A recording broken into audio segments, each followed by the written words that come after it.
Hello everyone and welcome to a special bonus episode of This Nintendo Life.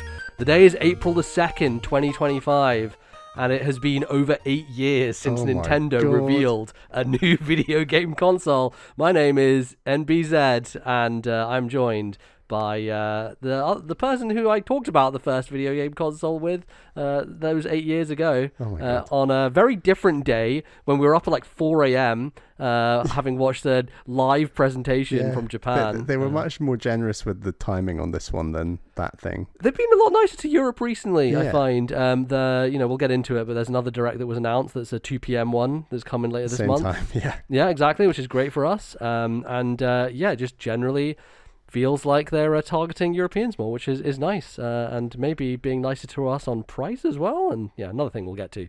But Bally, how are you doing? How are you feeling today? I'm feeling good. I think the more it's sinking in, the more excited I'm getting. And even though we've got the Treehouse coming up, we've got the Mario Kart Direct coming up, we've got release dates very soon, more games in July. Like, it's all coming a lot sooner and heavier than I might have otherwise thought, and I think that is making me more excited the more I think about it.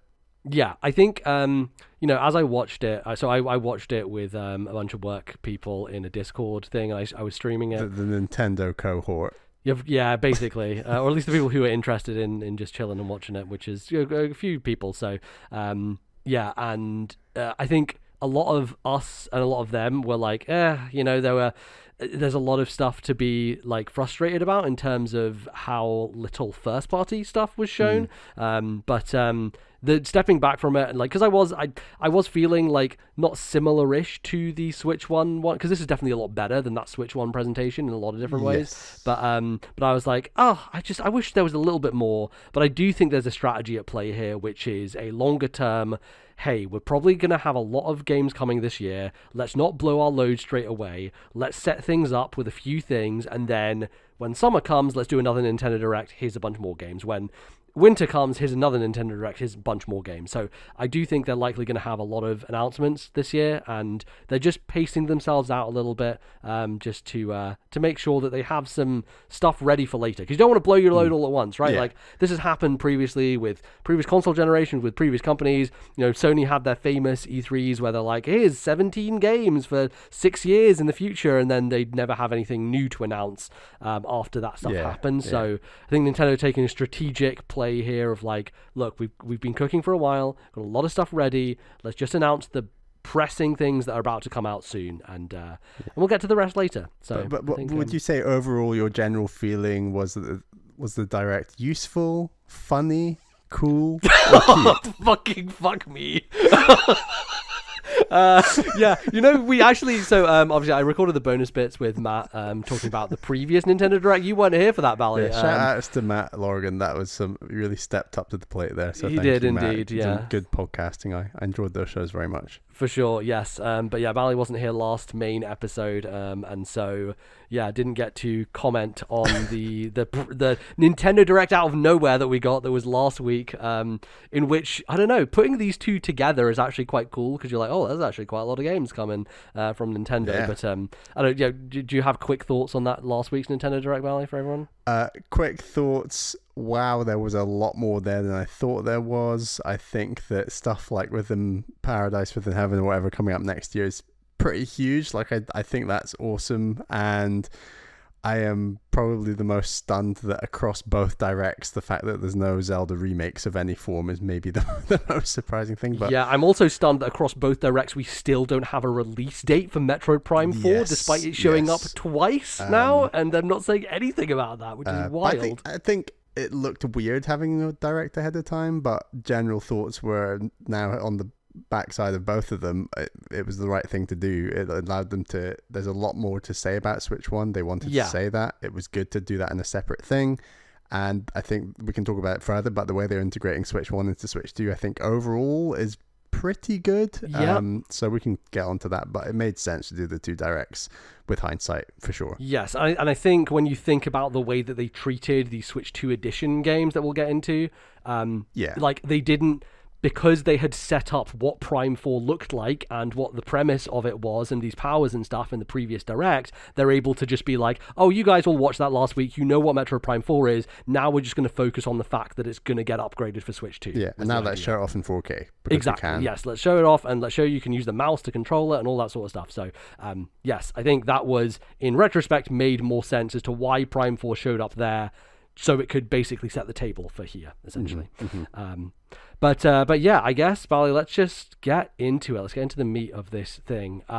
So I guess we'll start with some of the kind of like top line things. When's it coming? What's it going to be priced? Can I start with an off the wall thing? Oh, Shay, go for it. Yeah.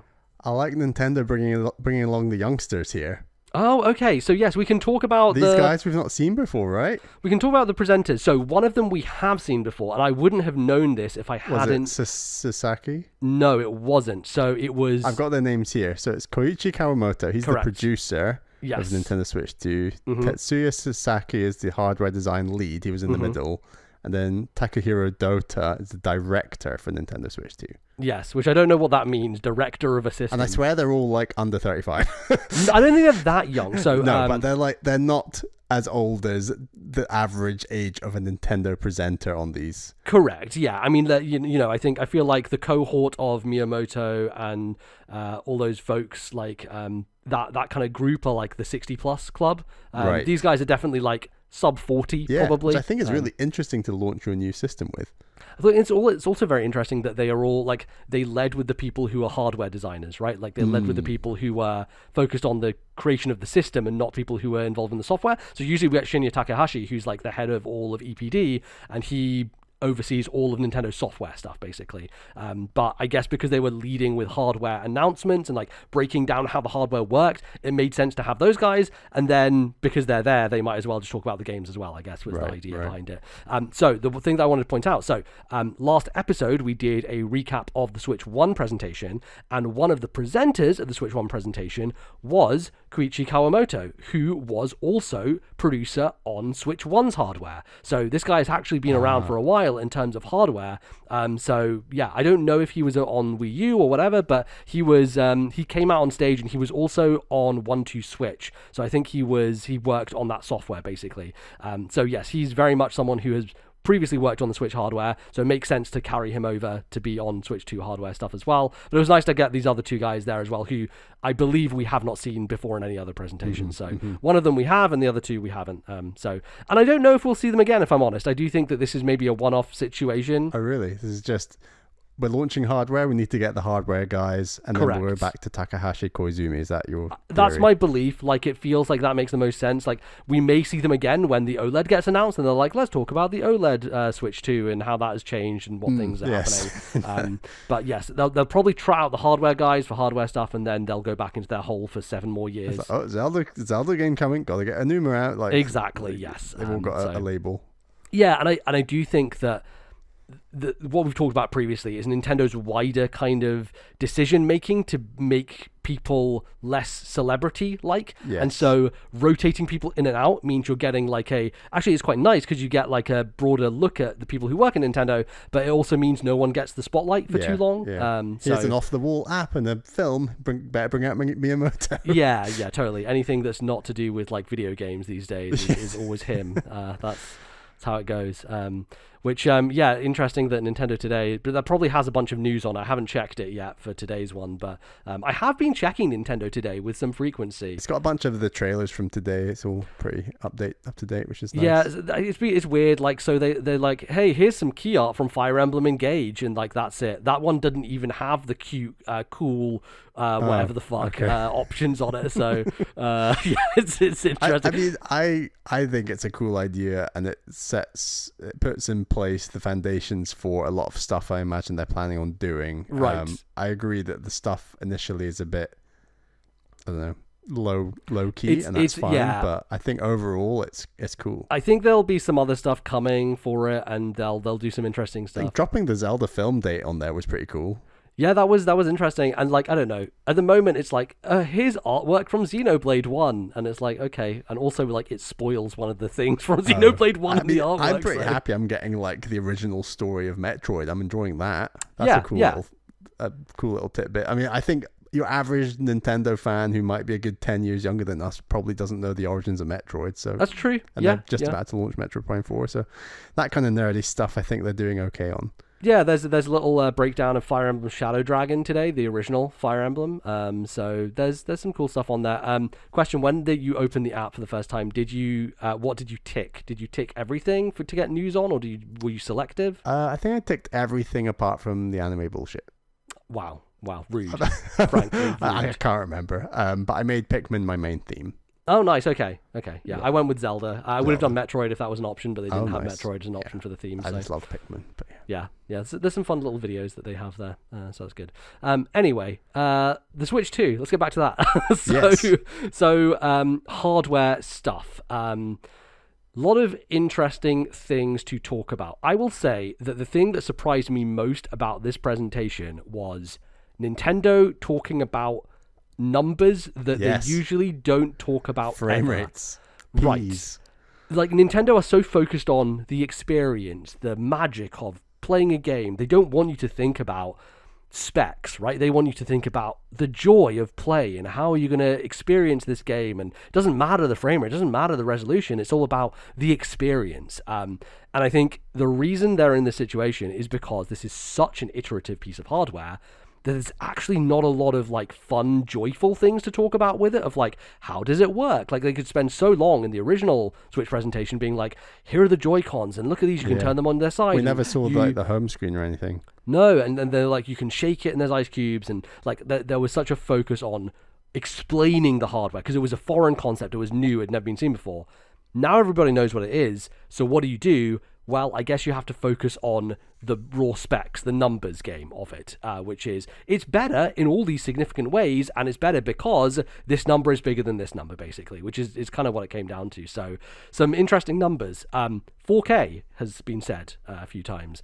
120 frames per second, something I did not expect to see any of in this presentation, but somehow exists. HDR, another thing I didn't expect them to say at all. The fact that the screen is upgraded from 720p to 1080p. We saw there's an option for 1440p in the menu. The screen is an LCD screen, but they've talked about it being like a higher quality, like new LCD screen.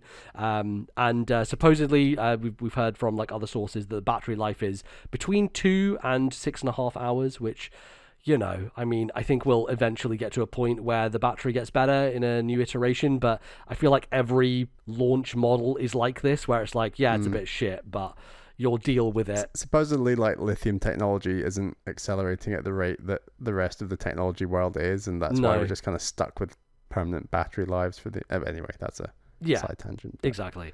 But yeah, thoughts on these specs, Bally? Are you happy with them? I've only fairly recently become like quite into specs, and that's mainly because of stuff like the PS5 and the Xbox Series X, and you know, all their modes, quality and performance. You're getting a bit of taste of that PC lifestyle. Quality, like playing stuff like Witcher 3 from 10 years ago, like finally in 60 frames per second. That kind of like, it's quite a modern thing for me, and I am incredibly impressed. I think they said more or less that you will be able to run most games at 120 frames per second on the handheld because it's running at 1080p. And I think they mentioned that during the discussion about Metroid Prime 4, which I guess we can get to, but I immediately thought of like rolling around in a morph ball at 120 frames per second, and I just thought that was the coolest thing. So I'm very impressed by like these specs and the idea that you can output 4K on the dock, and everyone's like, how would you do that? The idea that it's now, there's a bit more tech to the dock, and obviously it has a fan that makes complete sense, and also reduces the weight, I'm sure, of the system itself. Great idea. So I'm very impressed that it can output in 4K, it can do 60 4K supposedly, at least it will probably for Nintendo first party, and the idea that you can pump that up to 120 for handheld on some games is going to be awesome. Yeah, I think that's also part of the cost here, is like, it is an LCD screen, but having an LCD screen that has a high refresh rate is obviously going to be expensive. I mean, if I compare my LCD screen on my original Switch 1 from day one versus the Steam Deck you got me from, 2-3 years ago? It is night and day. They're both LCD screens, they're not OLEDs obviously, but like, there has been such a jump, I feel, even between those two systems in terms of like quality of LCD screens, that gives me a lot of hope for this one, that it's going to be amazing. Plus, it's obviously bigger. The size looks great. Yes, yeah, it definitely feels much chunkier. Obviously, for you, bigger analog sticks, which is a boo from me. I like the small analog sticks, but I'm sure they won't be as chunky as the Steam Deck ones. I'm sure you can wirelessly attach your old Joy-Cons. Oh God, no, I don't think I will be doing that. But no, I do think that these will be still the type of analog sticks that I like using, because I don't know, I think the throw is basically my most important thing, and the throw on these seems pretty good. So yeah, I think it'll be fine, generally speaking. Yeah, I think that I'm impressed by the numbers. I think I'm less impressed when some things are shown in action. For example, and we'll get into it, there are a lot of third-party games, way more here than I ever thought would be announced. One of them is Split Fiction, a game that we just played, and I have to say, that game looks like absolute dog shit. Yeah. Like, wow, it looks really bad on Switch 2, and is a little depressing in the sense that I was like, oh, maybe we'll be past this whole, looking at games in these presentations and thinking, these are ass-looking. But we're having that feeling on day one. That's my concern. We can get to it, but, I feel that ports of stuff like, I don't know, Witcher 3 were 2-3 years into Switch 1's life cycle. Skyrim looked great, but that's obviously, it was a much older game, even in 2017. Yeah. But yeah, the idea that there's so many games, so I was watching the stream in 4K, or as close to 4K as my laptop plus YouTube streaming can handle. My internet's very good. So I think it was fairly close, and I've got quite a fancy Apple laptop. Anyway, but I think the screen looked good, and most ports looked fairly rough, including Split Fiction, including even the new From Software game there's something about going for that photorealism on that hardware that just wasn't working for me, and we can get to those games later, but that, from a third-party perspective, that is a bit of a concern. Not that I plan on playing most of these third-party games on a Nintendo Switch 2, but for my interest in the longevity of this system and being a Nintendo fan, I'm a bit concerned. Yeah, it's definitely disappointing to be like, here's a brand new piece of hardware. Anyway, this game looks like trash, already. And it's maybe harsh to say trash, but when you see the power of PS5 and Series X in comparison, and some of the first party games that are coming out on those systems, it does feel a little bit already like night and day. And I think that's a little bit of a worry. Yeah, and I think Split Fiction is a game that's only on modern hardware, right? It's only on PS5 and Series. It's not on past gens. So it's not even on PlayStation 4 and stuff like that. And having played it, that game is visually very impressive. Visually has a high bar. And so I'm not surprised that it is looking pretty rough, but it is still disappointing nonetheless. I think there was a hope that the DLSS stuff that Nvidia is probably providing as a result of being the chipset for Switch 2 would help to lift that stuff, but I think some stuff is just beyond saving in that way. But anyway, like you said, I don't think we'll be wanting to play those games on this system regardless, so it certainly helps in that sense. And the type of people who do want to play them don't care about that stuff, right? They're blind to technical specs, so doesn't matter too much for them. All right, cool. So I guess the kind of key talking points in terms of what is happening, when is it coming? Release date, we have worldwide release date, which is the 5th of June. Which was the rumor, but was on the early side of the rumors. Yes, which is awesome. Exactly. And that's in 2 months. That is not far. 2 months. It feels very much like a repeat of Switch 1. It was January to March, right? It was a 2-month turnaround between that reveal event and the release, and it's the exact same here. And given that I was, back in February when they announced the hardware and they were like, oh, you have to wait 2 months till April, I was like, oh my God, that's so long. And I snapped my fingers and I was here. So we will very quickly feel like, oh my God, it's right here. And we'll be playing Switch 2 before we know it. So don't worry. I think the time will pass pretty quickly. What they didn't say in the Direct, in any of the presentations, was the price. This was my vague prediction on Blue Sky, was that Trump's tariffs would cause them to not mention the price in this thing. But they did. Yes. They did say the price later post the Direct, but it was all done through social media and through press releases and stuff. And I imagine it must have been a case of when they recorded the presentation, they probably weren't confident or didn't know, and so didn't want to hold themselves to anything. I would even make that argument for the release date, because you notice that all the third parties and people who have their games coming launch, they just said, and we will be there on The launch of day. the Switch launch day. No one else said June 5th. Even the three guys we just talked about, they didn't say the date. They just said, and the release date is here. And then it was like a screen that said June 5th. So the editor could just put it in last minute, essentially. Yeah. And I feel like the price was the same thing as that, but just delayed even further. Right. Yeah. Yeah, that makes a lot of sense. They will have had a range for both, and then they decide on both of them as late as possible, I imagine. But. Yeah. Anyway, so price is an interesting conversation. A US price is $450. And there is a bundle, so the two SKUs we're getting this time is not color variant, it's not memory differential as we've had in the past two generations, but it is in fact, here's a bundle with a game, basically. So was the Wii the last system to launch with one color? I think it was, because the Wii U was black and white, and then Switch obviously had the different color Joy-Cons. So yeah, and the Wii was one SKU. It was just buy it with Wii Sports. It came with it for free, basically. This is a different situation. You can buy it standalone, or you can buy it with Mario Kart for an extra $50 in the US. For the UK, the pricing is actually not too bad. It's kind of exactly what I expected. And so it's a bit cheaper for us. So it is $395.99. And now this is going off Nintendo UK's store prices, basically. So this price I don't think has been put on Amazon or anything at the moment. Like, I don't think any pre-orders are live. Okay. But Nintendo UK is $395.99. And then if you get the bundle with Mario Kart, $429.99. And those prices for American listeners include tax. Exactly. Yes. Yeah, that is inclusive. So I mean, like, I was messaging you about this, but I'm like, everyone's complaining about the price of Mario Kart because, you know, the US prices for these games are $80, it seems like, which is fucking insane. And I don't know what is going on with that, but basically we can get Mario Kart for 35 quid as part of this bundle. So honestly, we're getting a fucking bargain out of this, I'm going to say. It's not too bad. It's not looking too shabby at all. And I'm a bit of a walk in the park here, Bally, because I got an email this evening from Nintendo. Carpet for NBZ red carpet treatment. I'm VIP, man. Look, I've done a Nintendo podcast for a long time. And they said, hey, NBZ, how you doing? We're going to give you the chance to pre-order. You know, we're giving you... You have this whole day to pre-order. You can choose what you want, get some accessories. You won't have to wait in line. You won't have to refresh a page. But you're also trusting Nintendo's service here.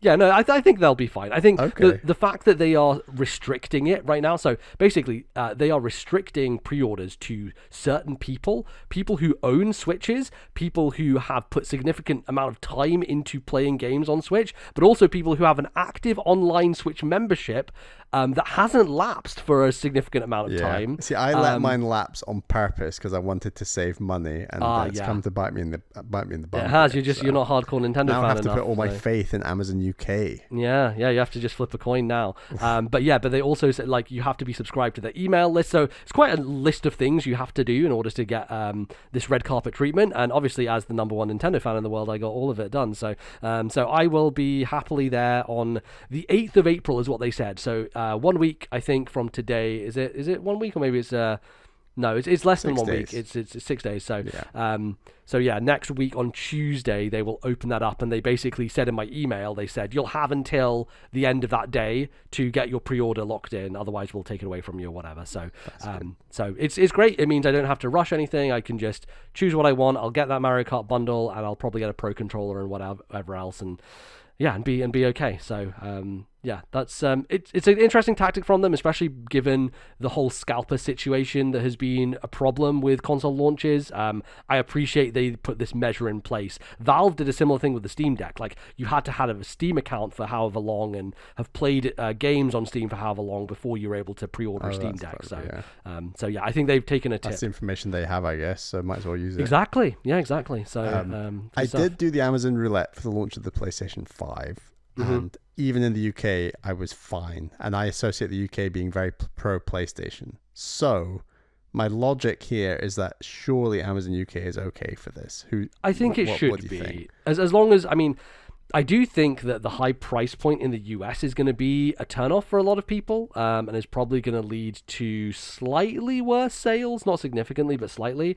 I do think that our pricing is relatively good here, so you might have a little bit more competition, but I don't imagine. So I do think the vast majority of the public and the people who know what Switch is, they're not buying it day one. They're just going to look at it and be like, oh, that's cool, and I'll wait until it comes down in price, or until they put out a a light version or whatever. They'll wait. Most people will, and it's only the hardcore people who are going to be there refreshing day one, and I think they'll have enough stock for the hardcore people, really. So yeah.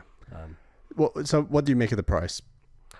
I think it's good for us. Honestly, my expectation was £400, and that's exactly what it is, essentially. But if you're American right now, you'd be buying day one, right? I would be, but I would be very fucking annoyed. I especially buy. You can't do a podcast about Nintendo for 11 years and then not buy a Nintendo platform. Well, yes, but I would do it begrudgingly, right? I would be very annoyed by it. You need a deal. You always have to get a deal. I do, exactly. The fact that I'm getting Mario Kart for £35, I'm swimming. It's great. At launch for the Switch, I got Breath of the Wild for £36. I'll have you know. So I don't think you could even buy it for that today. So look, I know how to find a bargain and be a deal hunter, but the fact that game prices are a little kind of like up in the air as well, because it's not just one fixed price that they're just going everything up by. Mario Kart is $80 fucking dollars. Donkey Kong is $70. So why? Why is that a difference there? I'm not sure. Part of it is they know that Mario Kart is the best-selling game of all time on their system, and so they can charge whatever the fuck they want for it, but it feels gross. It feels like, I don't know, an overreach, and especially in a time where people are fucking struggling money-wise, and, people can't even fucking pay bills and stuff like that. I think it's gonna hurt them in the long run, honestly, and it's gonna be quite, I don't know, potentially bad news. Do you want to know the most depressing thing? Sure. You can call me out on this prediction if I'm wrong, but I'm pretty confident. This will be the cheapest new console for the rest of your life. Yeah. You know what? Right? Yeah. Right? Probably. Yeah. Now, of course, there might be a Switch Lite equivalent. There might be some small system here and there that might be cheaper. But generally speaking, for the main systems, this is going to be the cheapest new console for the rest of our lives, because I feel that's been the truth since we started playing games. Every new console is more expensive. Remember the GameCube was £130? £130 was the GameCube. Can you believe it? It was Switch 1 was $299. It was actually $280 for us. $279. $280, yeah. I think there has been. What was the Wii? The Wii was $200, I believe. It's $180 sterling. What was the PS2? No idea. I never bought PS2. I think the Wii might have undercut. Anyway, my point is, I feel like prices are just going up and up and up, and it's just part of inflation as well as scarcity of resources for all these electronics and things. It's just a bit depressing. It is, yeah. And I don't know, when you're pricing your games at $80, people aren't going to buy many games, and the problem I think Nintendo will find is because they don't drop prices of their games. I don't know if they're going to long-term sell like they used to, if they keep it that high a price. Maybe I'm wrong. Maybe it's just the power of the brand is so strong and most people only buy a handful of games, and one of the handful of games is Mario Kart, so everyone's going to buy it regardless of how expensive it is. But it's worrying. I was going to say, maybe they put the price of Mario Kart up to drive sales of the bundle, but that doesn't really make sense because you need a Switch 2 to play this Mario Kart anyway, so I don't really know. Maybe, I don't know. I definitely feel like the bundle is going to be the most popular one, because you are saving, in the US anyway, you're saving $30 on the game price by buying the bundle. And the UK situation is always interesting to me, because retailers kind of don't give a fuck and they just do what they want, essentially. So I do see retailers undercutting Nintendo set prices in the UK, because Nintendo actually put out prices of, here's how much it will cost physical and here's how much it will cost digital, and Nintendo are charging less for digital now, which is very inverse. I'd be interested so we're both going to get the bundle, and we're both going to buy Donkey Kong Bonanza day one. Mm-hmm. I'm interested where we go and how much Donkey Kong Bonanza costs. Let's say we go physical online for a website like Amazon, like a Shop 2 or whatever. What's that going to be like in comparison to buying the game day one digitally? Right. I think I'll be able to find Donkey Kong for £55 is what my guess is, and that's probably the best deal I'll be able to get on it. And I reckon Amazon might be 60. Yeah, potentially. And I'd probably still go Amazon, but yeah. Yeah, but Nintendo will sell it on their eShop for £70 or whatever. Right, so, right. which is just insane. It's just, God, I can't get over how expensive that is. It doesn't make any sense. And I don't know, it might lead to lots of people buying a lot of more cheaper games. Like, it's so interesting that indie space right now is going in the complete opposite direction, where the biggest successes are $5 games right now. Those are the ones that are blowing up, that are doing really well. So I don't know. I feel like there's definitely a swing in the other direction happening also. So, but yeah, I think it's the most controversial part of this entire thing is the price, and it's, no wonder they didn't announce it. So yeah, people seem quite annoyed by it.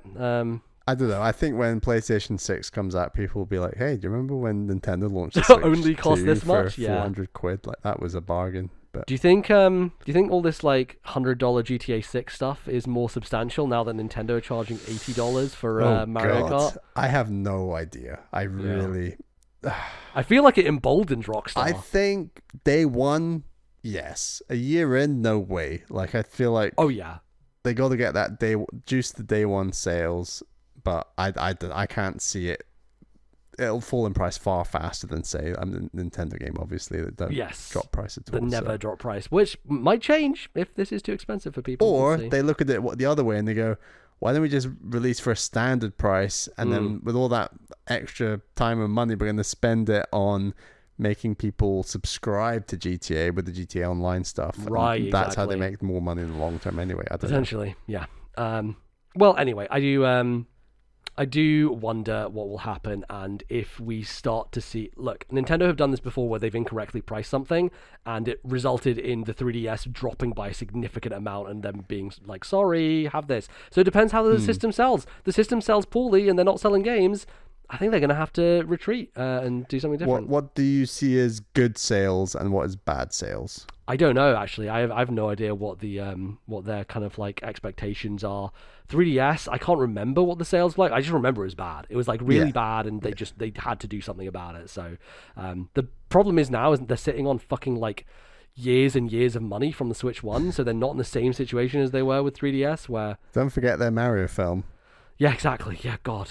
So they are totally fine. So they can probably afford to take the hit. Is my guess, but I don't think like they want to. I think reputationally, it's important to them that they're doing well. So yeah, could be that that's a factor. To play devil's advocate, I paid £450 for a PlayStation 5 years ago, and the amount of inflation there's been since then makes me think that 430 quid for the next Switch console with Mario Kart included is an absolute bargain. It's actually quite good. Yeah, it's a brand new console that is like running at better frame rates and everything than my Steam Deck. Like, it's like I disagree on the price. I think it's a good deal. Yes, and I should clarify, in the UK it's a good deal. If you're an American, you're in a different situation, I think, but for us it's definitely a good deal. Okay. Anyway, I think that pretty much does that conversation. I think the only other hardware things to talk about are the C button and everything involved with this chat situation, the webcam. I can't fucking believe, Bally, that my prediction about an attachment that's like a webcam came true. Like, are you fucking serious? Yeah, so we've got a situation where Nintendo has discovered voice chat for the first time. Oh my God. And Discord, and they're like, did you know you could play with your friends and stream the game to them online, and you could do it in a group, which, to be fair, I think is quite a cool idea to be built into the console itself.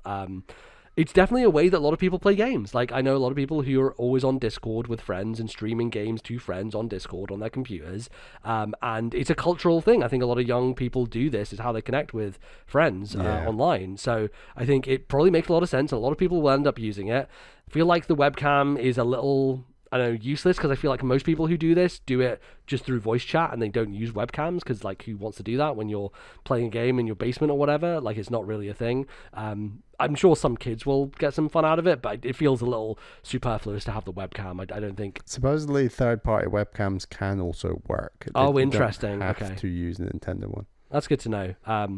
Yeah, lots of bizarre stuff here. There's a microphone now in the Switch 2, which means that Animal Crossing's best game, City Folk, the We Speak is fucking back, baby. Here we go. We Speak supremacy. We all remember how great a product that was and how perfectly it worked. But now they've got the technology to focus on the voice and use AI, God knows what, to get, listen to your voice. I don't like the idea of a long-range microphone in the slightest, especially with 2 kids running around. That is just my idea of hell. I want to know, can I plug in a headset and use it?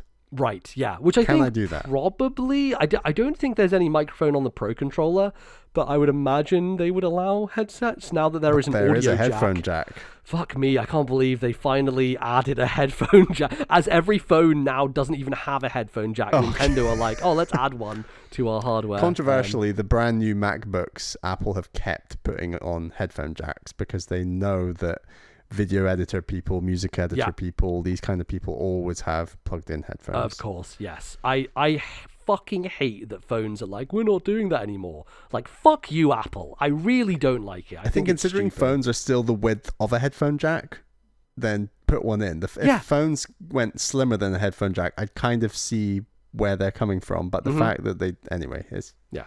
I do use Bluetooth headphones with my phone, so I'm so do I, but like it's I carry with me an adapter with my plugged headphones, because when you die, your battery dies on your Bluetooth headphones, then you just sit there and you can't fucking listen to anything. And that's not how it worked in the old days, because fucking headphones didn't have batteries anyway.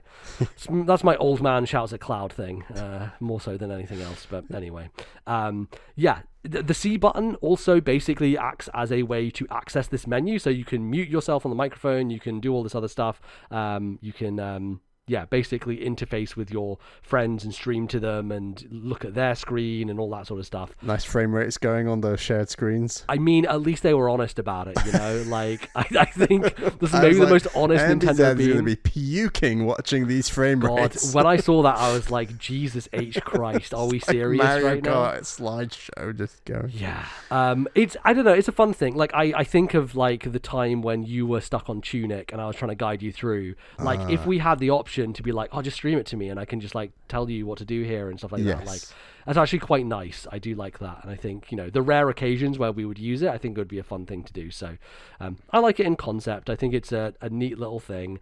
I do think it's very funny that there's a lot of mystery around this button, and it ends up being like, it's voice chat. Yeah, I think some of the cool ideas people came up with were a lot better than what it's really for. And this whole segment felt like what was this? The microphone thing on Xbox One? Kinect? Kinect. It kind of felt a little bit Kinect-ish from like a decade ago. Like it just felt a bit retro what they were trying to do here. But at the same time, as you say, Gen Z are just so into like playing online with friends in a way that we just don't. Yes. And it doesn't appeal to me personally. I'm interested if this will help the system long term and families playing together online. Right. And someone said like, Nintendo just preparing for the next pandemic, this kind of thing. And like there's kind of that energy to it, and I kind of get it in a way, but at the same time it doesn't appeal to me personally at all. And you're right, if we're working out something together in Tunic and you want to show me, then I totally agree. Great idea. But I'd be surprised if this is the main way we enjoy Mario Kart together, Well, I don't know. I do wonder, like, if we're roaming around in the same world in Mario Kart, like, can we just, like, if it's proximity, then can we just, like, run into each other and be like, oh, yeah, let's just do this race real quick? Like, I do see the fun in exploring with your friends in Mario Kart. Now, this comes down to, like, how much exploring there is to do in Mario Kart, how wide and open is it, and what you're finding, and is there a benefit to doing that and doing it with friends? Like, but I do think that we could play some online Mario Kart together and explore the world and do all that fun stuff, and it might be fun to have that option to be like, oh, where are you? Oh, I'm over here, and I can see your screen at what part of the world you're in, and you'll be like, oh, I'm up here, come here, and you can get a costume by going up here. That sort of stuff I think could be quite cool. There's benefit to it. I'm interested to see how well it all works. Will we be talking about this as a big feature of the Switch 2 in 5 years time? I'm saying no. I think I think that's most things though, right? I think that's most features of a console. The mouse is another of those, which they did talk about. I don't think they went too in depth on it and how it works and stuff like that, but it was confirmed it is a mouse. It's going to be used in a bunch of different games, and one in particular that's kind of like the hardware gimmick game that they've got going on. But yeah, I don't know. I'm just very interested to the thing that I want to know, and the thing that I'm interested in getting from the Treehouse presentations, as well as from just general people at the events, because there's a bunch of people at these events playing Switch 2 right now. Is how does that feel? How does it work? Is it smooth? Is it good? You know, can you do it on a sofa next to you? And will it be functional in that way? So I have the list of games that will feature in the Treehouse, so shall I read that out later? Okay, yeah. Yeah, I mean, you can show them now. I'll run through it very quickly now. So we've got Mario Kart World, Donkey Kong Bonanza, Switch 2 Welcome Tour, Drag Cross Drive, Drag X Drive, Street Fighter 6, Bravely Default HD Remaster, Breath of the Wild / Tears of the Kingdom, Mario Party Jamboree, Kirby and the Forgotten Land, Metroid Prime 4, and Nintendo Switch 2 GameCube games. Right. I think about 5 of those I'm interested in, which is all the new stuff, basically. The new stuff. That's a bit of a theme with this presentation that we've not really covered, but like, there's not a whole lot of new stuff. Not a huge amount, yes. Definitely a lot of cool stuff, but like, do I need to watch a Treehouse segment on Street Fighter 6, a game that's like 2 years old? No, I fucking don't. Like, it's not going to do anything for me. Like, there's some of the stuff that feels like, hey, we want to have a good relationship with Capcom, so let's do this, and let's give them some amiibos. That's nice. Anyway, yeah, so I think that probably covers off all the hardware chat. Is there anything that we think we've missed, Balian, in terms of hardware that you wanted to talk about? I don't think so. Great. All right, let's get into the video games. Starting with what they opened the presentation with, Mario Kart World. Your boy called it open world Mario Kart. Let's fucking go. Wow. This looks really good. I think this is, for me, the most excited I've ever been about a Mario Kart. As someone who has always been second fiddle in Mario Kart, Bally is always the Mario Kart man, you know, has always been very excited about Mario Kart. I'm also the Forza man, and they put them together. They did, yeah. So I think that, you know, for me, I'm always like, oh, I'll play a new Mario Kart, that's fine. But I was a little worried of like, oh, Mario Kart's going to be a launch title. I'm like, oh, okay. I mean, I'll race a bit, I guess. That's fun and it's good. And it's the first Mario Kart we've had in years, but like, I don't know that, you know, that's anything for me to get my teeth stuck into. But feels like there's quite a lot going on with this game. Not only is there a bunch of brand new courses, and it looks like there's no returning courses, it's just like brand new ones, but they are all interlinked in a giant open world, which you can not only do like giant Forza style, like back-to-back races of racing in like a battle royale style, but you can also explore that world freely in a free roam mode, which hopefully, because like they showed in the video changing costumes, hopefully it means exploring the space and finding, you know, parts to upgrade your car or costumes or things that you can go around the world and get little ding-dongs for exploration, basically combining that sense of kind of open world with the driving and very much doing a Forza Horizon, which at this point in time is probably my favorite racing game, Forza Horizon 5. That's like not a Mario Kart thing, just a traditional racing game. I think Forza Horizon 5 is probably the best one that's ever been made, and for me that's because it has that open world exploration, and I can just goof off and I can do these mini challenges on the way. And like, if Mario Kart World has all of that stuff, I'm super excited for that, because that sounds like a meaty thing that you can actually really spend a lot of time with, you know? Any thoughts here on Mario Kart World? Starting the trailer, I thought, okay, it's Mario Kart. It's got like the 24 racers. That's cool. We've seen this before. And then I was like, there's nothing new about it. This is just shiny new Mario Kart with 24 racers. Okay, we're grinding on rails. Okay, Mario looks different. DK looks different. I did pop for grinding on rails and the wall jump stuff as well. I was like, oh, that's cool, but it was very, you know, it was like, oh, is that the gimmick? Is grinding on rails the gimmick? Right. I was a bit like, is that? I'm not so sure. Where's my smashification of Mario Kart? Why aren't we driving through Zeebs? What's going on here? And then it kind of panned out a bit, and I was like, oh, wait, what? The tracks are linking, and then they clarify, oh yeah, now it's like this massive world and it's all linking, and I had flashbacks of Burnout 2 from the GameCube. Ooh, where you had this map of a downtown city that linked to like a beach and linked to these other parts, and each race was a particular part of that city, and certain bends and certain corners would be the same across different tracks, but you would go into each race and do that specific race that didn't link to the other track. Like, there was no open world, is my point. It was It was an open world, but then they carved it up in the way that they felt like and stuck it in a menu. And I always thought, oh, imagine Burnout 2, but you could drive anywhere and do any race you want. And Forza kind of made that fantasy come true, of course. But to do that in Mario Kart and to see these tracks link up and go, it makes me think that there's just going to be so many more point-to-point races, and like you saw snowy peaks and deserts, and like it's just wild, like what this trailer had in it, in a way that made me forget about Planet Zebes and forget about Star Fox being in Smash. And right. I don't care. Like, this mechanically is where Mario Kart needs to be, and I think it is such a fresh, interesting take, and it makes you realize everyone was always like, what's the Mario Kart team been working on all this time? It's like, they have been designing this massive open world for you to drive around, and it's going to be incredible.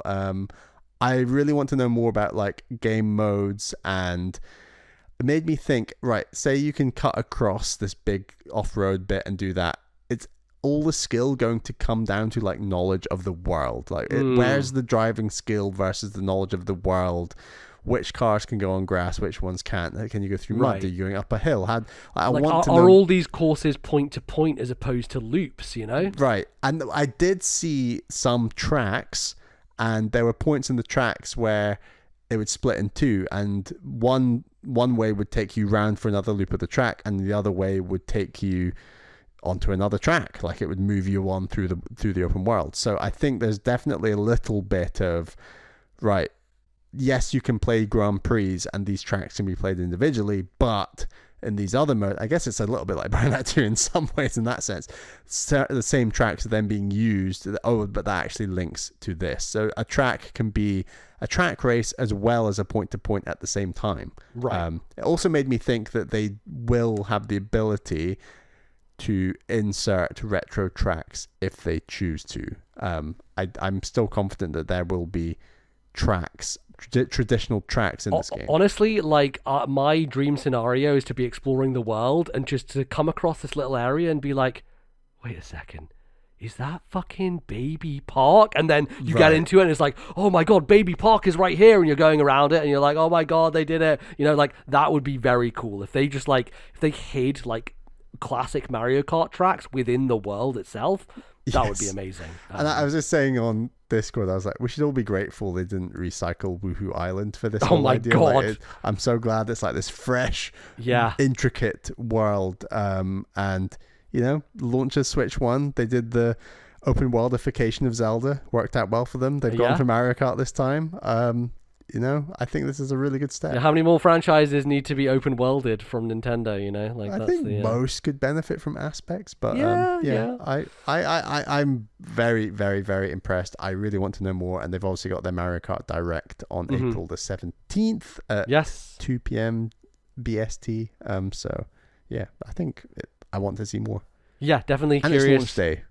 Absolutely, it's coming day one. I really do want to know, like, what is involved in that free roam mode. How rich is the single player offering here? It sounds like it could be quite meaty. You know, it sounds like if you want to just keep exploring that space, you can.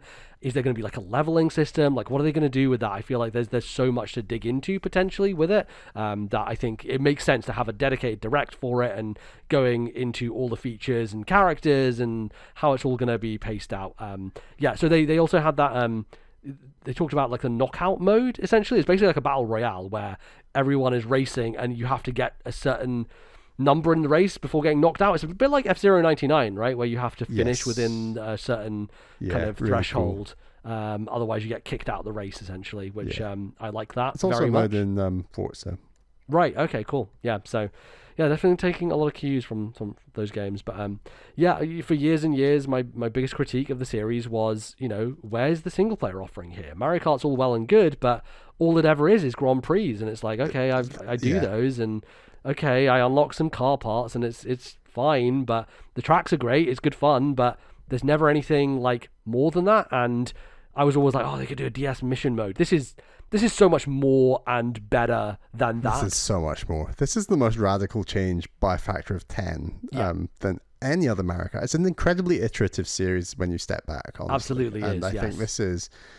To have so much more than just Grand Prix modes or even the DS's mission mode, like, this is absolutely wild. I cannot wait. I was just thinking, like, I will be playing this with Bally Jr. and Bally Chew in a few years' time. Like, this game is going to be that big. That's very exciting. Yeah. And again, you know, part of this is still speculation because we don't actually know how that free roam mode works. Like, if it's simply you just go around an empty world and it's just like, oh, you can just explore it just to see shortcuts and stuff, that will be massively disappointing. So there is still that option that Nintendo could underwhelm us with whatever that is. But do they smashify things down the line, or is this it? I don't think so. You can play as a cow from Moo Moo Meadows. Oh right, we didn't even fucking talk about it. You can be a cow. Like, yeah, wild. I think they're doing some interesting stuff with characters. I think they might smashify it.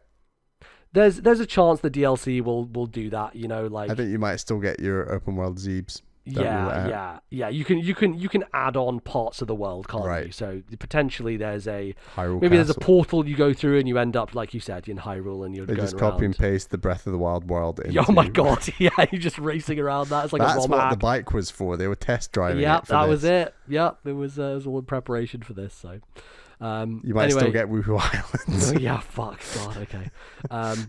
Mario Kart World, coming on launch day on June 5th. Beautiful. It's going to be, I mean, I don't think I can think of any human who would buy the Switch without Mario Kart. So, like, there's probably going to be, if you want to pick up a Switch too, there'll probably be a bunch of leftover just regular Switch on their own bundles, because everyone will buy the Mario Kart bundle, literally everybody. So, I look forward to it, and I look forward to playing online with you as well. We can roll around and you know, explore and have some fun times. So, yeah, it'll be good. Okay. So, let's get into the gimmicky software portion of this. Can we talk about the most baffling decision of this entire thing, which is... Your value meter is going off the chain here. You are fuming, I sense. I cannot fucking believe that they're like, hey, so we made this thing, it's called Nintendo Switch 2 Welcome Tour, and it's like a digital manual. You can go and read a bit about the system. Oh, we got some fun little mini games. You can use the mouse to play golf, and you can do this little micro game. And I'm thinking, oh, great, they're doing an Astrobot, they're doing a little pack-in, and it's just like a thing. You get the system, you test it out, you see what it is, it's going to be free. No, it's a paid piece of software. They are charging for this. Like, in what fucking universe do you think anybody is going to buy this? Like, it's a digital fucking manual. Do you think there's a chance you can get this with Switch Online? They didn't say it. I know there's a lot they didn't say that has come out in the small print, though. That's true. So, I don't know. Maybe. Also, how much is... Okay, what price would you buy it and what price would you not buy it? I would still be insulted if it was £5, because it's them saying, oh, we can get some more money out of these motherfuckers. You know? You're not buying it for £5? I would spend 30-40 quid on this. 30-40 quid on a fucking intrigued. Manual. Look, this is Switchmas. This is a brand new Nintendo system coming. Bally. They've done some little cool welcome thing. Who knows what it is? God. I'm intrigued. I don't know how much I just want a bit of that Nintendo magic. I got enough of it I'm going to play some golf. I'm going to do these cool little things. Sign me up. I do want to play it. Yes, I do. And I like that idea. And I've always been a fan of Nintendo doing these weird little, like, almost game jammy things, right? But it's just like the way that it's called a welcome tour, the way that it is presented, it's about the system. It's a hardware focused thing. And they are asking you to pay for it. It is just the most baffling decision. I think this will sell awfully. I don't think anyone will... It depends on the price, obviously, but if they charge this like a regular priced game, no one's going to buy it. Like, it's going to tank. Yeah. So it's a wild... I'd be shocked if it's a regular price. No, I don't think it can be. It can't be an $80 Mario Kart situation. There's no chance. We Play was like a reduced price, right? Yes, well, WePlay was important because WePlay came with that Wiimote, Right. which basically justified the price. So in essence, WePlay was £5 because a Wiimote was 30 quid and Right. WePlay was 35. So you were essentially getting, a bonus game with your second Wiimote was the idea. Yeah. Like, I mean, if they do something like that and they're like, hey, here's a Pro Controller that comes with Welcome Tour, sure, that makes sense, right? Because I'm going to buy a Pro Controller anyway. It makes sense for it to be bundled. But if that's not the case and they're just like, no, it's $40, like, fuck off, Nintendo. No, I'm not doing that. It's just that is so absurd. And I don't know, it makes sense given their kind of flagrant, kind of like charging people a bunch of money for this stuff. I do think that they are in arrogance mode a little bit, and this reeks of arrogance mode to me, frankly. So okay. I agree with you on this decision about arrogance mode. I think the rest of it is inflation mode, more so than arrogance mode. I think especially for America, you're right. Yes, Right, it definitely is. It is much more driven by that. Yeah, but I agree. It's indefensible that this thing should be a pack-in, or it should be included in Switch Online at the very least. And if it's not either of those, then I agree. It's bad, but I'm still going to buy it. Okay. Cool. Great. And I'm going to say it's cool, and then you're going to be like, I guess I better get it. Whatever, let's do it. God. So, no, if it's 20 quid, yes, I will probably buy it because it's just like, I do want to play this stupid little golf game with my mouse and all that sort of stuff. Like, I do like when Nintendo does it because they justify the hardware gimmick and they do something with the hardware gimmick and make it interesting. Okay, do you remember the software gimmicks at the launch of the 3DS? Yes, and they were all free. You got your... I know, but you got your Face Invaders. Yeah, Face Invaders. You got the AR cards. AR cards with the dragon, and you do the thing. How much would you have paid for those?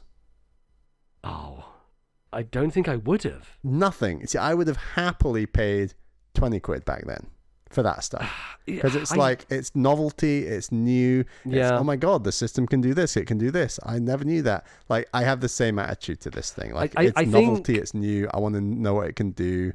I think it depends on the launch lineup, right? If you are satisfied with the launch lineup and games that you will have, if you have plentiful games to play, then something like that becomes pointless because it doesn't actually offer anything that you aren't getting from playing other games on the system. True. So I think it does come down to that. Like, and to be fair, the 3DS was a pretty anemic launch lineup. So in that situation, yes, I probably would have bought it. But in any other situation, I don't know. I think I'm always curious about that stuff. So it probably is a...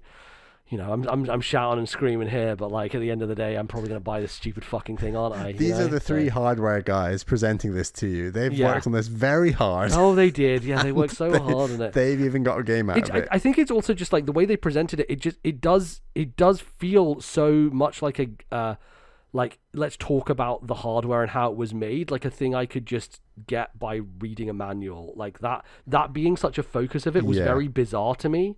And I think that's why I'm so baffled that they're charging for it. Because I'm like, this is basically just like a instruction booklet, just as a software package. But maybe it's bigger than that. Maybe it justifies its price because there's like 50 mini games in it, and they're all unique and interesting, and they use the mouse in weird ways, and they use the hardware gimmick in weird ways. I must admit that golf game did not look good. It looked fine. It looked fun enough. What is it about Nintendo and golf? They just can't resist. Everything has to be golf. Yeah, they do. They love it. They love it. Then we have this generation's ARMS. It's called Drag and Drive, apparently. Even though there's an X there, it said Drag and Drive is apparently what people have been saying. So this is it's basically it's Metro Blast Ball 2, essentially, is what it is, but you are using the two Joy-Cons as double mouse, which is something I also did predict, was like, we're going to use both of these in some stupid way. But did you predict you'd be controlling a wheelchair? I did not. I did not predict we'd be doing wheelchair basketball, which is essentially what this game is, where you are moving your wheels with the two mouse controllers, and you're also motion controlling, like throwing basketballs into a hoop. You are, doing a bit of Tony Hawk, and you can do tricks in the air and dunk basketballs. It looks fun. I think it's a neat little gimmick. I think it probably won't do particularly well. I was having a look at the view count on Nintendo's YouTube channel of what was getting the most views, what trailers were number one. This was tanking. It was doing really bad compared to everything else. So I don't imagine it's going to do great, but I like that they are doing this. I think again, like it's apparently there's been a lot of accessibility features for the Switch 2 that lots of people have been talking about. I've been seeing on Blue Sky, and I mean, leading with a game like this that is like a wheelchair focused game that isn't like, oh, we're doing this just for the, to make sure that it's like a tokenism thing. It's like, it feels like a real legit thing, and I think it's very cool that they're forefronting it in that way. I think what it's lacking, I think mechanically it looks solid. I think what it's lacking is style, and arguably it's lacking IP, like personality. Yeah, personality. Definitely. Like it's not. It's no Arms in that way. Arms at least had like loads of flavor to it. Arms is like this brand new group of characters. Like this didn't have enough character, and I think that's what's holding it back the most. I would still be interested in this game if it's cheap and you were buying it as well, MBZ, right. And we could like play online together. I think that could be a fun time. I don't know what I need, double mouse mats at my side. Oh my god! to play it. I don't know how that's meant to work. I don't think we watched anyone actually doing the motion. Every time we saw it, it was on that white background, so it's hard to see, because I couldn't tell sometimes if those mouse controllers were hovering above a surface or being on a surface, And I think, it will be very instructive in the coming days. How does this mouse stuff actually function? Is it possible to just be sitting on a sofa and playing it this way, So yeah, hopefully. I mean, I'm definitely more likely to play this than I am Welcome Tour if the pricing is good. I think just because it's an interesting idea, and I think it's a cool little online thing to play. It's curious. I think this said to be launch as well. I think I can't remember. I feel maybe like it's not actually. It might be later. Okay. Maybe I think I'm less likely to play it if it doesn't come at launch. If it's at launch, then it's like, oh, I need something to play. I need something to dive into. We'll be in the middle of Silk Song or something. Yeah, Christ, God, we can get into that whole banana can of worms. I think it's a very cool concept, and it feels very Nintendo in its execution. It's when Matt was on the show, we were talking about like, what are Nintendo going to do with a mouse, and he's like, these people who are speculating, they have no idea. They're just saying it's going to be like Civilization will be on there and it'll be boring. Yeah. And he was like, nope, these motherfuckers, they are going to do something stupid that you have never seen done with a mouse before. And guess what? That's what they did, because they're Nintendo, and we know how this works. We know that's what this fucking company does. So I'm not surprised in the least that there is a mouse-driven game that doesn't use mouse in traditional way at all. So that's great. I'm glad the spirit of weird Nintendo is alive, because even if the hardware itself and all the stuff about it isn't especially exciting, I do appreciate that these two pieces of software are at least in wacky Nintendo territory. I think the C button had a lot of wacky Nintendo about it as well. It definitely we're did. We're going to put our face in Mario Party, and I presume you're going to put your face in Mario Kart as well. And look at this, my face is on it. It's like doesn't personally appeal to me, but I can totally see in a few years' time, Bally Chew and Bally Jr. is going to be obsessed with stuff like that. It'll be like what makes or breaks a game for them in some stupid way. Yes, yeah, absolutely. I think that stuff is goofy, and again, if we were 11 and this was, when we grew up as the Wii generation, we loved all those stupid gimmicks. If we were 11, this was our first Nintendo console that we were like cognizant for, we'd be losing our minds over this shit. It'd be great. And we'd be doing webcam chat every day. It'd be a great old time. So it's cool. We'd spend 50 quid on that webcam in a heartbeat. Of course. Yeah, 100%. It's probably going to be like 70, 80, isn't it? I think it's £50. Oh, okay. All right. That's not too bad then. Okay. I think that's a lot of money. Yeah, I don't know. I'm just putting in the context of the price of everything else that's coming out of this. So, anyway, cool. So, I guess we can go through the rest of the kind of the first party, or like the exclusive announcements here, or we can talk about the Switch 2 edition games. What do you want to do first? Let's do let's do the edition games, because kind of like transitioning from the Mario Party thing that you just mentioned. Yes. Because there are 6 games that they announced for Switch 2. So they basically laid it out and they were like, here's 3 types of games you can play on Switch 2. There are Switch 2 games that are only for the system. There are Switch 1 games that are just going to be the same as they are on Switch 1, and there are Switch 2 edition games, which are basically Switch 1 games that have had an upgrade of some sort, and you can purchase the upgrade if you have already owned the game on Switch. And if not, then you'll pay full price for it, basically, is the idea. And so those 6 games are Super Mario Party Jamboree, Zelda Breath of the Wild, Zelda Tears of the Kingdom, Kirby and the Forgotten Land, Metroid Prime 4, and Pokemon Legends ZA.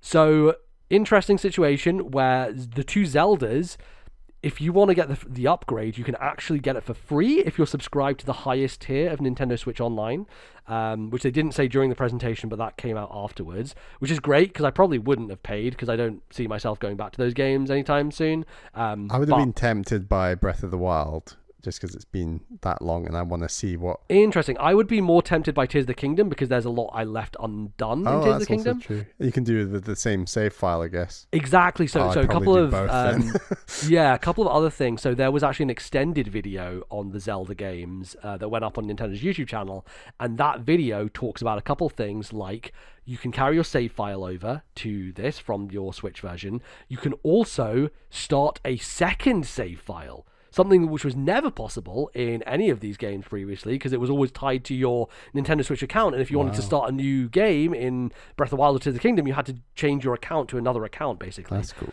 But there's a second save game file, which is nice. So you can start a fresh one while still keeping your old one, which is good. It's a thing I think, more games... from Nintendo's catalog should be doing. But also Zelda in 4K 60, that's amazing. It's pretty great. Yeah, I think that's a real exciting thing. Playing and it looked 1080p... good on the stream. It wasn't one of these games that like, oh yikes. It was like, wow, that does look like 4K 60. The most telling thing was the second area they chose to show was the most infamous area in both of those games, the Kokiri Forest, which was a frame rate killer. And they were like, look at this. It runs smooth now, motherfuckers. So that was a very subtle thing that they did. I appreciated. But yeah, I mean, it looked extremely smooth. I think playing this handheld 1080-60 is going to be gorgeous. It's going to be so nice. So I can see myself booting up Tears of the Kingdom again and being like, right, let's go back and getting those remaining shrines, do those shrines I didn't do, and just do a bit more exploring and fun stuff. So definitely is nice that it's a free upgrade because it means I don't have to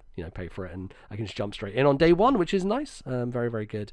So 2 of these games, Mario Party and Kirby, are getting extra content basically. So it's a nice incentive, I think, in the sense that, otherwise you're just paying an upgrade fee and you're just getting the same game. But Mario Party has added a bunch of like mouse-driven mini games and the kind of webcam stuff that we already talked about. This was also like the second game we saw was Mario Party, I feel. Which is fucking I was ridiculous. Just like, I don't want to see this. They also spent like 3 or 4 minutes on it, and I was like, guys, you only have an hour here. Stop wasting time. But I don't know. It's cool that they've added more stuff to that game. Maybe I'll play another Mario Party at some point in my life, but just not now. And then Kirby actually has like significant single player content. It seems like Starcross World is the name of the update. I think this is important for us in the sense that like, we live in an era where everybody bought a Switch, and so Nintendo are like, well, we've got to offer people like upgrade paths here so that if they owned it on Switch 1, they can get it on Switch 2 for a cheaper price and get some bonus stuff with it.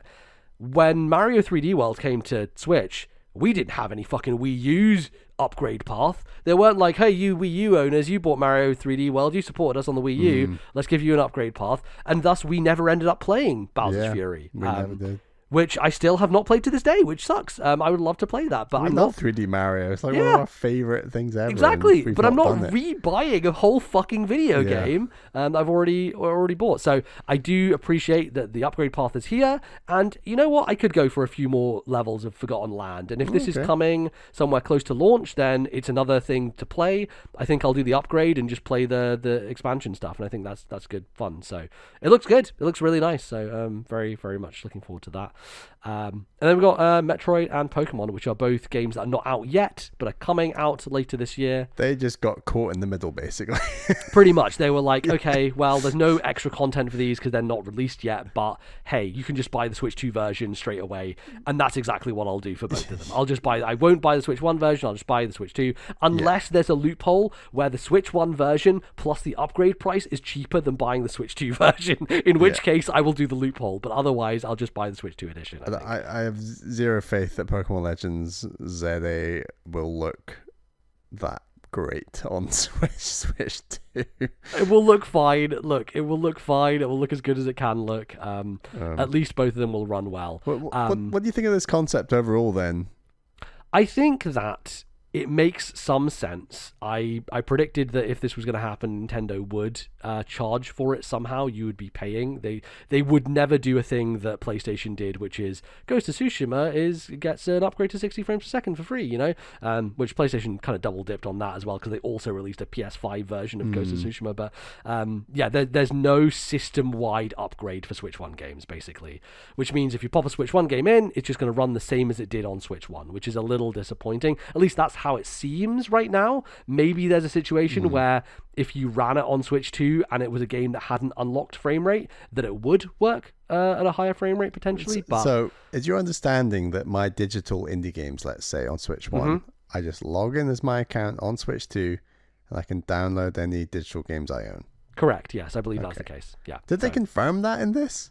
No, but they've confirmed it previously, I want to say. Fair enough. They talked about transferring stuff over, though, from Switch 1 to Switch 2, and they talked about logging into the account and getting save data and all your games and all that sort of stuff. So, go ahead, sorry. Finish. I was going to say, you'll have your entire Switch 1 library as soon as you boot up Switch 1, your entire menu will be filled with everything, basically, ideally. So, we'll come to menu in a second, but do you think they showed any restraint by not just saying, and The Legend of Zelda Breath of the Wild and Tears of the Kingdom remake is yours for £80? Well, it will be if you didn't buy them the first time, that's the thing that will be happening with all of these. All of these are going to be full price Nintendo games on Switch 2. If you buy the Switch 2 physical edition of Breath of the Wild, you're paying full price for it. So I think we are benefiting from being people who owned a Switch and buying those games previously, and also being Switch Online members. Yeah, that's what I mean is it's quite generous to people. Not generous is the wrong word. Sure. It's not awful for people like us who bought Breath of the Wild and Tears of the Kingdom day one on Switch 1, and we get this free upgrade through Nintendo Switch Online, or we pay we don't know what that fee is, do we, for the upgrade? I don't believe so. I think someone was saying it's going to be between $10 and $15, which to me hopefully means under 10 quid for us, 10 quid, which would be ideal situation, but no confirmation on that so far, at least as far as I've seen. So but either way, that's still so much cheaper than you want to play up-resed, Breath of the Wild, Tears of the Kingdom, well, 80 quid, please. That's what I mean. It's definitely a lot better than that situation for sure. And I do think there's a little bit of salve on the wound of all the pricing stuff with them being but we're going to give you this free upgrade, and you only have a small upgrade fee if you want to do it. So it's nice at the very least. I do think it's good. You just mentioned the home screen briefly, and everything comes down. Sorry to go backwards to hardware. Were you surprised to not see any home screen, mention of the eShop? How is this thing going to work? Does that come in the Treehouse? Does that come in other directs before launch? Or does the thing launch and we just get the most blank thing you've ever seen, a bit like Switch 1, and that's that? So apologies for ruining the party for you, Bally, but this information has come out after the presentation. There we go. So spoil me. It looks the fucking same, basically. It's the same, almost the same. Oh, so Stealth on Blue Sky has a post that shows the UI of the home screen, and it's almost identical, almost completely identical. There's a couple of different changes. There's a C button now there. There's a share thing, which we actually haven't talked about. Sharing, right? Sharing of games, of you can have a game and you can share it with other people to play multiplayer if you only have one cartridge of it, which very much goes back to the GBA days and DS days of download play and stuff like that, which is quite nice.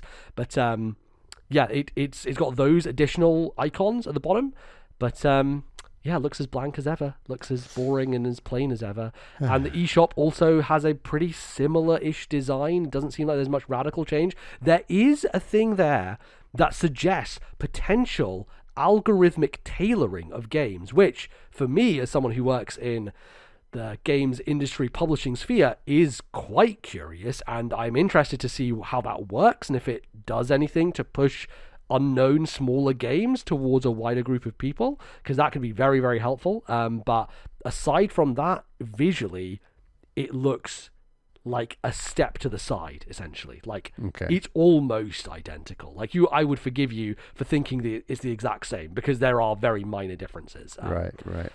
But yeah, so I don't know. We'll see more about it, but I don't have a huge amount of hope that we'll get that colorful menu theme song driven eShop that we were all dreaming about. I think it's going to be a plain boring situation once again, which which sucks. And I'm not surprised. If I'm honest, I'm not surprised. It worked the first time, so it worked the first time. I hope that the new eShop is just more functional in terms of it not crushing itself under the weight of stuff. And it seems like from the video they put out that it's pretty smooth. It looks, they were swapping between tabs and showing different games, and I was like, oh, that's quite quick. That's actually quite smooth.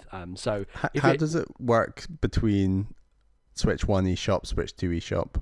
I don't know. That wasn't really made clear either, so that might be a thing that we still have to figure out. But interesting. Yeah, it's interesting stuff. It is out there. Definitely take a look at it after this. Yeah, it's not painting a great picture, I'll say. So the other thing I want to talk about with the Switch 2 Edition games is Metro Prime 4 in particular, because it has been slated to be 4K 60 if you want to play it that way, or 120 frames at 1080p. Yes. Which I think I probably won't play 120 frames on my 1440 monitor. I'll probably only do that in handheld mode, but because you drop the resolution down to 1080, and 1080 will just look a bit grubby on a high resolution screen like that. But I mean, 4K 60 is a dream, really. Wow, it's really cool. I hope this isn't just a unique case for this because it's a Switch 1 game. It might well be. Like, this is one of the most well optimized, I don't know, Prime Remastered is the best looking game on Switch, bar none. Like, it is stunning, absolutely unbelievable looking game, and it runs smooth 60 the whole way through. These guys at Retro are fucking wizards. Like, they put out a fucking Kirby game that's like isometric 3D, and that's 30 FPS. Meanwhile, here's this gorgeous looking first person shooter running at 60 flawlessly. Like, yeah, those guys know this hardware really well and are getting all the juice out of it. So feels like Prime 4 is built on the same engine as Prime Remastered and is benefiting from it greatly. Like, I just want to roll back and forward in 120 frames when that morph ball just keep rolling for hours. Just do some fucking loop-to-loops. And it's going to be so good. Yeah. But I think that has got me more excited for that game for sure. And no release date. Nothing. Fucking nothing. We still don't know when Prime 4 is coming out. We can try and predict later in this episode perhaps, but you think that's the big holiday game? I think it might be at this point. I mean, the fact that we're getting... I'm not sure Metroid's big enough to be a holiday game. I know, but there's not going to be a Zelda game, and the big 3D Mario we're expecting is actually a Donkey Kong, and it's coming in July. So, what is the big holiday game in that set? Pokemon probably is the big holiday game. Pokemon plus Metroid Prime big enough for your first holiday?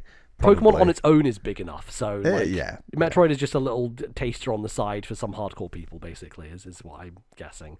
It's a shame it's not launched, because I do really think that Prime 4 and Mario Kart at launch covers your bases completely. Like, here's the casual big game with multiplayer, here's the core game for your real core audience. But we only have 1 month to wait till Donkey Kong.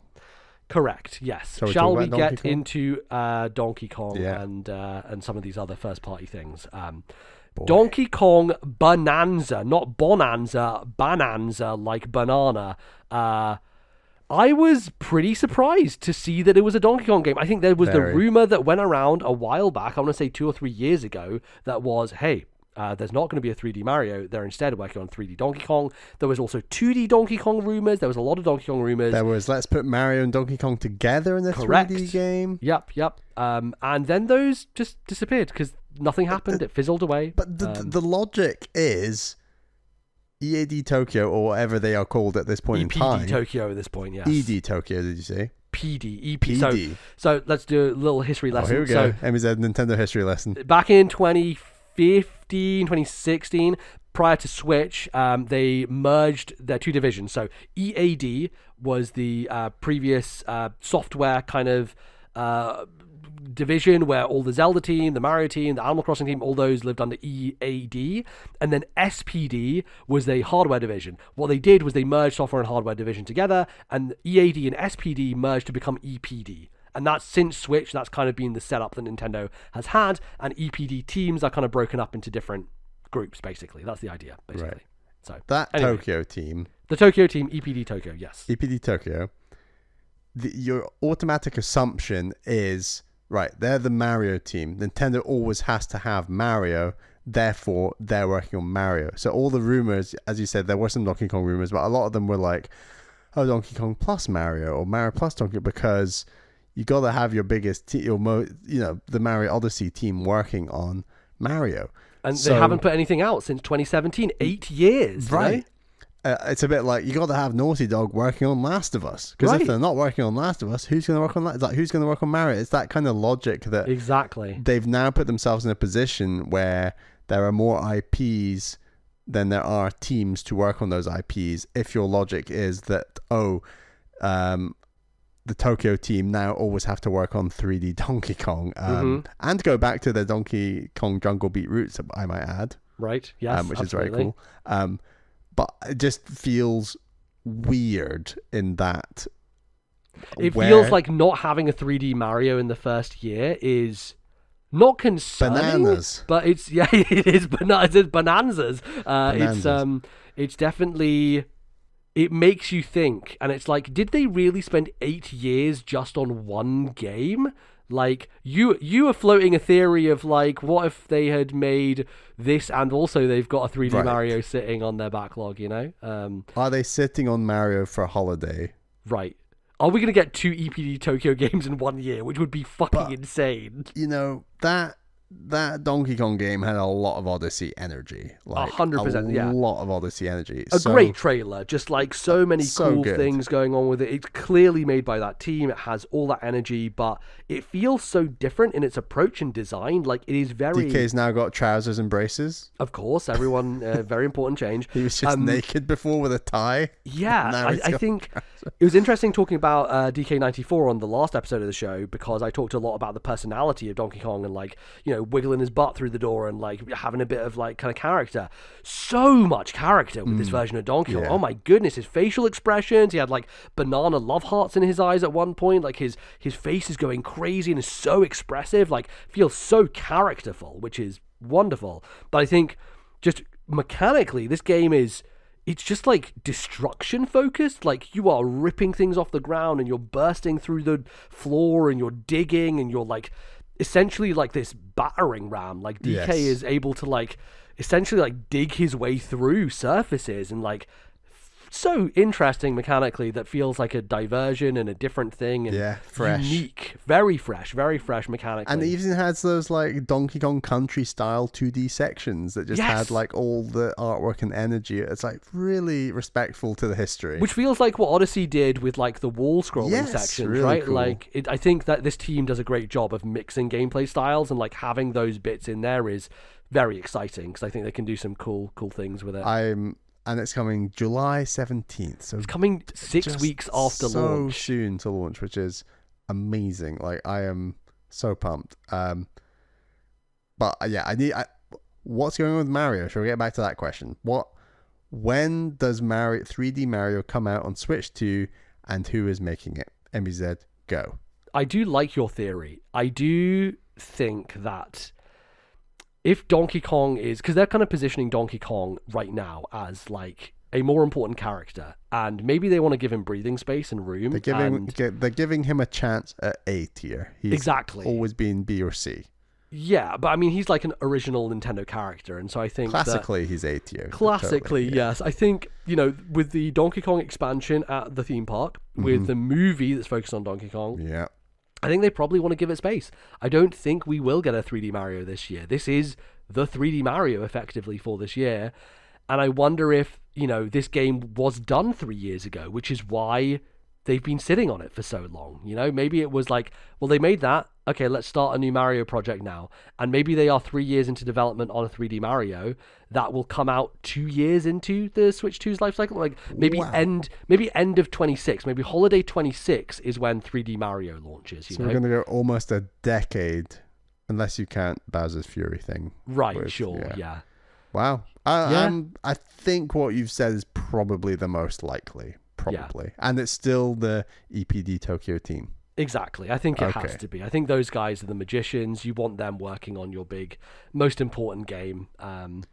So yeah, I think that's likely. And my Naughty Dog comparison earlier, everyone was hyping up, oh, Last of Us Part 3, and then they say, oh, actually, we've got, I can never remember the name. Intergalactic, the Heretic Prophet.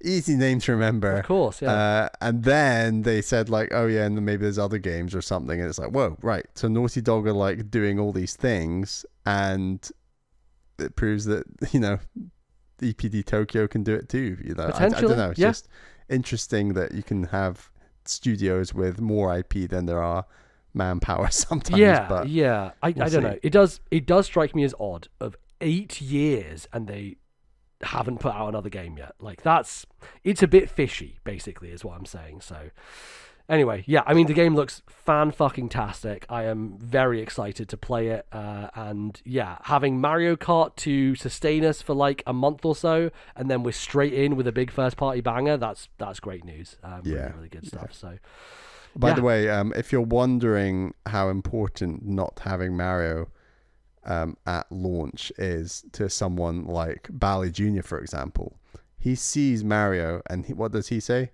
He says Mario Kart.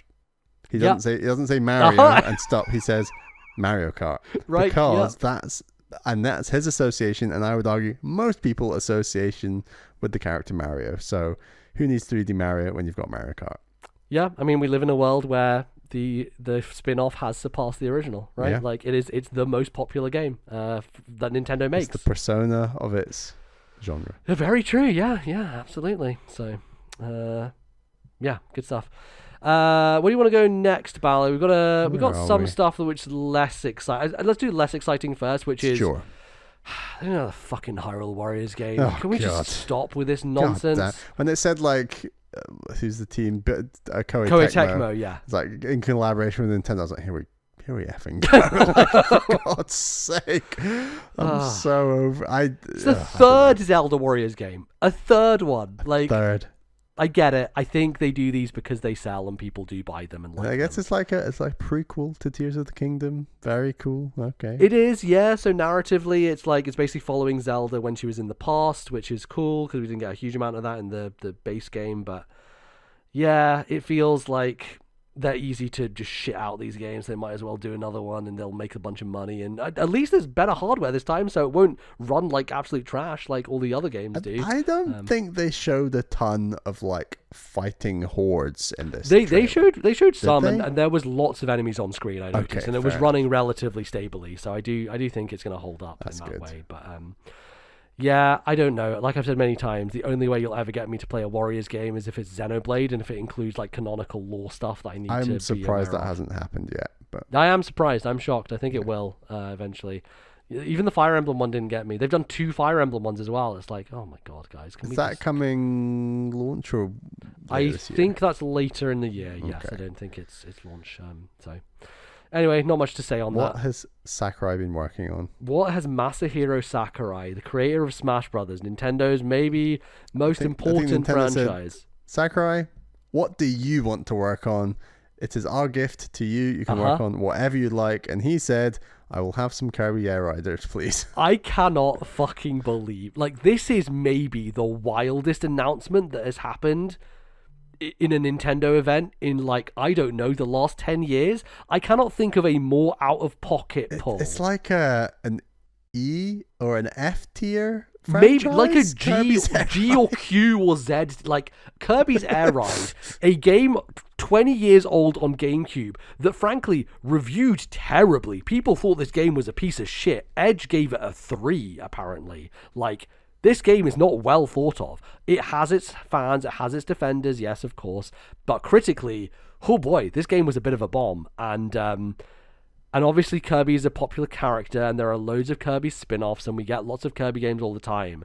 But the idea of going back to Kirby Air Ride specifically, only Masahiro Sakurai would do this because obviously he was director on the first game. It was his baby. Kirby is his character. He's obviously always gives Kirby the limelight when Smash Brothers reveals, which is why a lot of people, I think, and myself included, were like, is this a Smash Brothers thing, because Felt like Smash Brothers. You know that Sakurai would start a Smash Brothers thing with Kirby. He always does, right? I thought, right, you've got the Kirby star, but it's dark. You would never make the Kirby star dark in an actual Kirby game. That's too depressing, too sad, especially when you're opening a trailer. Exactly. So it has to be Smash Brothers. On top of the fact the art looked exactly like Kirby from Smash Brothers. But it wasn't. But it was Kirby Air Riders, which is... I think this is another little weird thing in that we have multiple racing games now for Switch 2. Multiple kind of like vehicle-based games. It's odd, I think, to have Mario Kart, but then also in the same year, a Kirby racing game? Now, here's the thing. Kirby Air Riders could be a lot bigger, a lot more than just a racing game, right? Maybe Sakurai is pulling a Kid Icarus Uprising here, and Kirby Air Riders is going to be like, oh no, it's like a Kid Icarus type thing where you're shooting stuff, and it's like a Star Foxy type thing where it's like got a single player campaign and you're actually doing, like, that would be exciting, and that'd be surprising. If it's just a racing game again, that's where I'm a little concerned about it, because I'm like, okay, it's well, people have Mario Kart, do they need Kirby Air Riders? I don't know. So I think it says a lot about like what gets made and what doesn't at Nintendo and why. And like, well, there's nobody to defend F-Zero or give it a shot, so it never comes anywhere. But all of a sudden Sakurai's like, I would like to do Kirby Air Ride, and they're like, yep, here you go, here's all the money, go do it. We'll even give you a slot in the launch direct for the Switch 2. Go. It's wild. Yeah. So I might play it. I'm interested. So here's my theory: is because of GameCube NSO, before Kirby Air Riders releases, they'll put Kirby Air Ride on GameCube NSO. Oh, so, I think that might harm sales, though. I don't know. I don't know. I feel like it's a good marketing thing to like lead up to it and be like, hey, look at this. Won't everyone play it and be like, this is so bad? They'll be like, this is shit. I'm not buying the new one. Yeah, maybe that could be. Yeah, maybe they put it out afterwards just to be safe. Yeah. But I think it will now that we have that going on. Before we get to the GameCube NSO, let's talk about maybe the most surprising announcement of this entire presentation. Yes. So they're like, hey, we've done all these third-party games, which we'll get to in a second. And they close on a final third-party game. Like, okay, here's the last one from our partners. And it opens, and it's this kind of like, this gothic-looking guy in a chair. And it's like, ooh, this is spooky. There's a weird hand coming up. I thought it was Night Rain. I thought it was a Castlevania game. I thought this was a Konami 3D Castlevania revival. And I was like, oh, that symbol looks a little Castlevania-y. Anyway, does the symbol, the From Software logo drops. And everyone is like, what the fuck? Why? What is going on here? Then it shows like a clock tower and an area that looks suspiciously Bloodborne-y. And this is, I think, where everyone is like, are you fucking serious? Are From Software doing Bloodborne 2 on Nintendo Switch? Like, what the fuck is going on? And obviously that trailer goes on. There's weird stuff. There's a guy with a jetpack at one point. There's like this big wolf man. Obviously, it's very From Software. It looks exactly like all their games do, which is fucked up and strange and bizarre and fascinating. And they drop the logo, and it's called The Dusk Bloods. And it's exclusive to Switch 2. That's the most That's the fucking sinker. That's the one where I was like, excuse me, what? So it's coming 2026.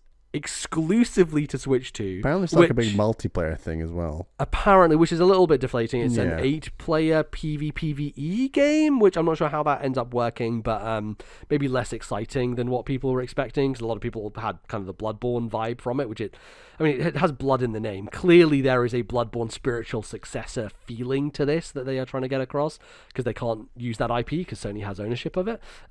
So I think that makes some sense, but also I simply don't understand this company and how they are able to, like, they had Elden Ring, then the next year Armored Core 6, then they announced the DLC for Elden Ring, which comes out the year after that, then Night Rain, which comes out this year, which is the year after that, and now they announce another game. Like, they do annual releases, this company, and they are all exceptionally high quality, different games completely. Like, it's fucking crazy. Like, I really don't understand how they're able to be this efficient and like productive and keep Yeah. such a high quality bar the whole time. It's mad, honestly. It's crazy. I do think this was another one of those games that in 4K just didn't quite look as amazing as I agree. it Yes. could. And that was a real shame. It definitely feels like it's less a game being built for the hardware and more them trying to fit their existing style onto the hardware. Yeah. Which is a shame, because I think there have been examples in the past, like we've talked about Astral Chain a bunch, of how that was built specifically for the hardware, and so it looked amazing. And I think if they had tailored it a little bit more to the hardware, it would have gone a long way. But I guess if you do that, you lose the From Software touch. Like, it doesn't feel like a From Software game anymore. Yeah. You know? I'll also say that like Elden Ring, we can talk about ports in a second, Yeah. also just didn't have the juice. Looked a Like, little it just bit looked sketch. a little off. Yeah. Yeah, I think it's the anti-aliasing really is what gets me, is like the jaggies, like you can see the fuzziness around stuff. Yeah. And I think that was clear in this trailer as well as the Elden Ring and a bunch of other ones from third parties. But any chance, Spally, of you checking this out? I know obviously you're not really a FromSoft person generally speaking, but have played some Elden Ring. I need to spend my FromSoft energy on like playing more Elden Ring, to be honest. And which I don't think is ever going to happen. If I'm going to be honest with you, I honestly don't think you will ever go back to Elden Ring. Oh, it will. I do love that game and want to get back to it. So that's maybe just play some Night Rain with me instead. That'll be a good. We can maybe do that. We can maybe do that. But I mean, if this is online as well, like it's an online multiplayer Yeah. game, I think there's a difference there. So potentially a good one to jump into. Are you interested? I'm definitely interested. I'm curious. I think I'd like to check it out and see what people think about it. Yeah, it's weird. I do like the idea of an exclusive From Software game on Nintendo, so I think I would play it for that reason alone, just out of curiosity, really. So, yeah, that's crazy. That's a big announcement.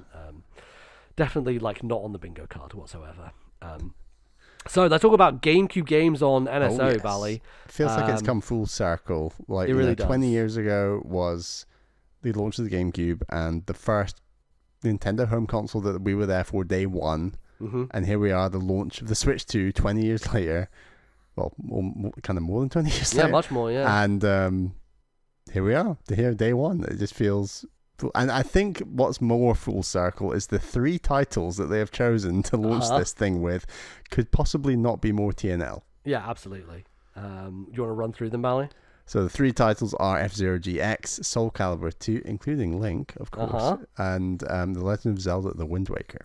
Little bit of monkey paw curl here, just the fact we're getting the original GameCube version of Wind Waker and not the superior in every way HD remake. But, you know, we'll take what we can get, I guess. And they are giving us Wind Waker in some form. Yeah, those Triforce Peace quests on GameCube are quite a lot more laborious than the remake. That was a really nice thing they've made leaner and meaner. Do you think you'll boot this up, though? Do you think you'll just have a bit of a tool around an original Wind Waker just for old time's sake? Yeah, I love Wind Waker, and I probably will. And I do think Nintendo need to kind of get past their whole forgetting about their remakes kind of thing, because this game has already been remade. Ocarina of Time on 3DS has been remade. Mario 64 on DS has been remade. All of these games, in many ways, improve on the originals in different ways. And for Nintendo to always go back to the original, it's quite frustrating, and it also makes it feel like that legitimate Wii U remake coming to Switch 2 feel a little further away. So I don't know. We want to play the best versions of games. I think the audience who always want to play the original version of games is smaller than the audience who wants to play the best version of games. And, I agree. Yes, most people want modernization. They want accessibility. They want save states. They want all this stuff. They want the ability to remap your fucking controls in the Switch Online, which for some reason up to this point was not a thing you could do. So they changed that now. So now we can remap our controls finally. Nice. Oh my god. Yes. That's pretty huge. So, I mean, F-Zero GX, you're probably going to play a bunch of, I imagine. I never finished that story mode on GameCube. I'd like to challenge myself to do that. I mean, people say it's one of the hardest experiences in video games, so good luck to you on it. I believe that based on how far I got and how tough it was, but okay, I'll give it a go. Yeah, there'll be some good stuff in there. And then we can play some good old Soul Calibur 2 for all time's sake. Oh, yes. I can poke you off the stage with Keelik fucking again. Keelik. What a piece of shit. God. Right, I just remember one of my big memories of Soul Calibur 2 is being at Ali T's place up north, and it was his birthday, and we were playing the PS2 version of Soul Calibur 2, but we were doing the fun thing that you would never allow us to do, Bally, which is you're like, I must do vanilla, and we were like, no, we're going to do ice only, and the only way you can kill people is by knocking them off the stage, which was great fun. It was basically just like turning into Smash Brothers, essentially. It was like ice stage, and you had to use momentum to like slide people off the side. Great times. Soul Calibur 2, I mean, one of the GOATs, obviously, like such a great game. Also, like one of the best single player fighting modes of all time. Weapon Master mode or something. Yeah, Weapon Master mode. Yeah. You could unlock all the different weapons for every character. Like now we can go back to Link and be like, oh, we know all these references now. Because at the time, I don't think we really knew what the Big Oron sword was, or what the Cane of Burner was, right? But now we can go back and be like, oh shit, it's that reference. And the Mirror Shield, I think, is there as well. So there's some really cool stuff in there for sure. So yeah, looking forward to Soul Calibur 2. They also announced a bunch of additional GameCube games coming down the line, which includes the 2 Pokemon games, so XD and Colosseum, Fire Emblem Path of Radiance, Mario Sunshine. There's your 3D Mario. There it is, the guy. Chibi fucking Robo, a game I've wanted to play for years, but has always been overpriced and ridiculously expensive secondhand. Luigi's Mansion, the original, and Super Mario Strikers Bally, which I don't. Did you play the Wii one or the GameCube one? I played the Wii one. Right, because the motion control goalie stuff I remember. Yeah. So have you played the original Strikers ever? Very briefly. Well, it's a good one to boot up, I'm sure, and will be good fun. Yeah. And I imagine they'll put classics on there like Doshin the Giant and Star Fox Assault and all these games, Star Fox Adventures probably. There's loads of amazing GameCube games. Metroid games, Pikmin, Wave Race. Yeah. We're not going to get Prime 2 and 3 remastered. We're just going to get Prime 2 on NSO. Right. Yeah. I don't know if they'll put Thousand Year Door on there because they did remaster that recently, so that might be one that doesn't. I mean, Luigi's Mansion feels like it's been ported recently. Was that remade on 3DS? It was 3DS. We both played it on 3DS for our backlog club. So yeah. I guess that was a while ago now, to be honest. It was, yes.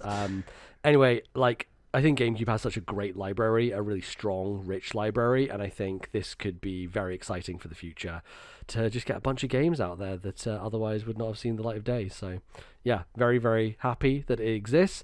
Definitely feel the unfortunate nature of like, well, Mario Sunshine was remade in a limited collection you could only buy before Nintendo took it off sale on Switch 1, and now you can have to play like the old GameCube version as opposed to the more polished Switch version. But yeah, that's what they're going to do. They're going to be Nintendo about it. So anyway, I'm very happy it's finally happened, because I think for years we were like, is it ever going to happen? Like, I think I was kind of convinced at a point in time that they're remaking all these GameCube games, so why would they do GameCube Online? Because like they can charge you more money to buy remasters of them. But it seems like they changed their mind. And what console do they do after GameCube? I think we get Wii when Switch 3 launches. I think that's honestly what's going to happen. Do you think they attempt DS? DS would be great. I think doing it is hard just because of the screen stuff and how you make it work, but the mouse controls could potentially help with that as well. So we'll see. I think DS is a good shout for later in the Switch 2's lifespan, but yeah, I think the reason they did this is they need a good reason for you to stay subscribed to Switch Online, and having an additional new thing to get you back into it and keep paying.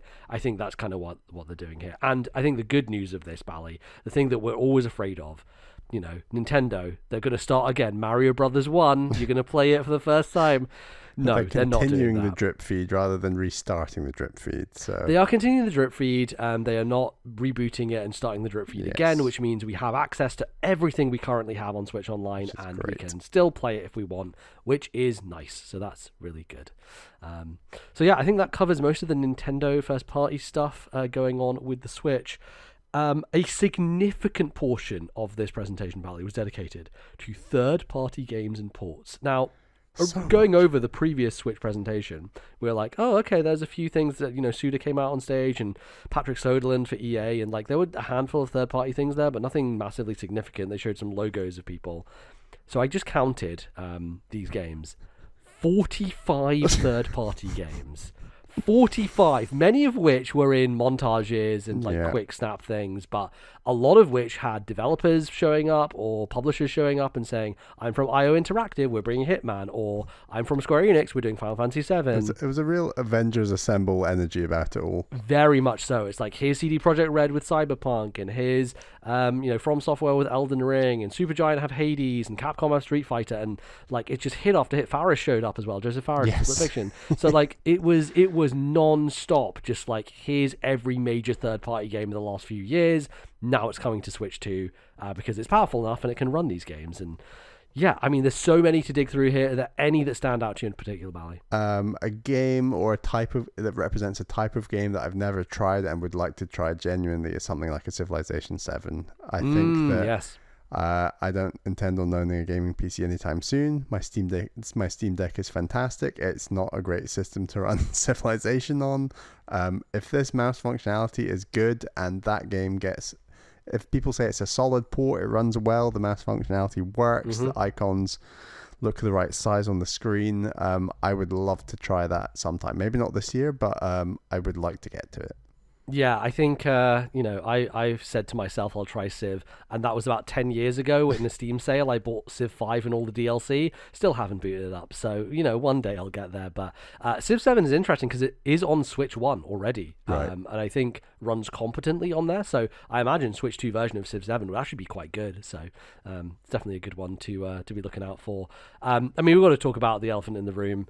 Hollow Knight Silk Song shows up for about 5 seconds and says 2025, and I'm like, are you kidding me? Like, it's not getting any kind of treatment. It's just like, yeah. It's a controversial take. Who needs Silk Song when you have 9 souls?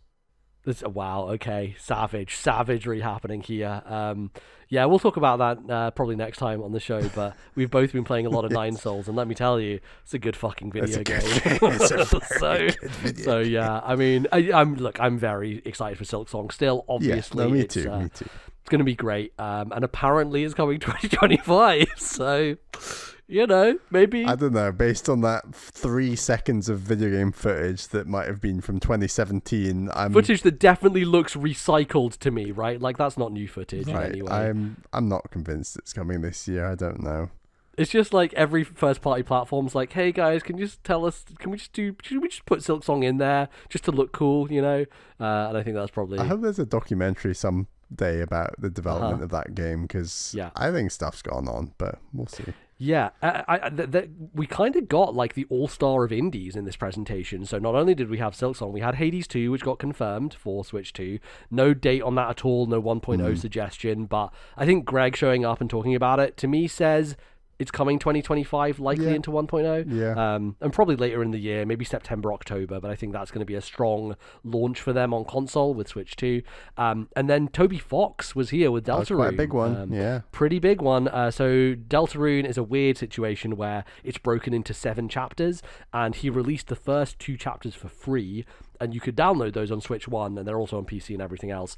But chapters 3 and 4 were being developed alongside each other, and they are basically ready now, and that's going to be launch day, actually. So that's actually a pretty significant launch title, is chapters 3 and 4 of Deltarune. I hope they allow you to skip straight to 3 and 4, because I have played chapters 1 and 2 on different places. I played chapter 1 on my old laptop when it was a free download and wasn't even on Steam or anything.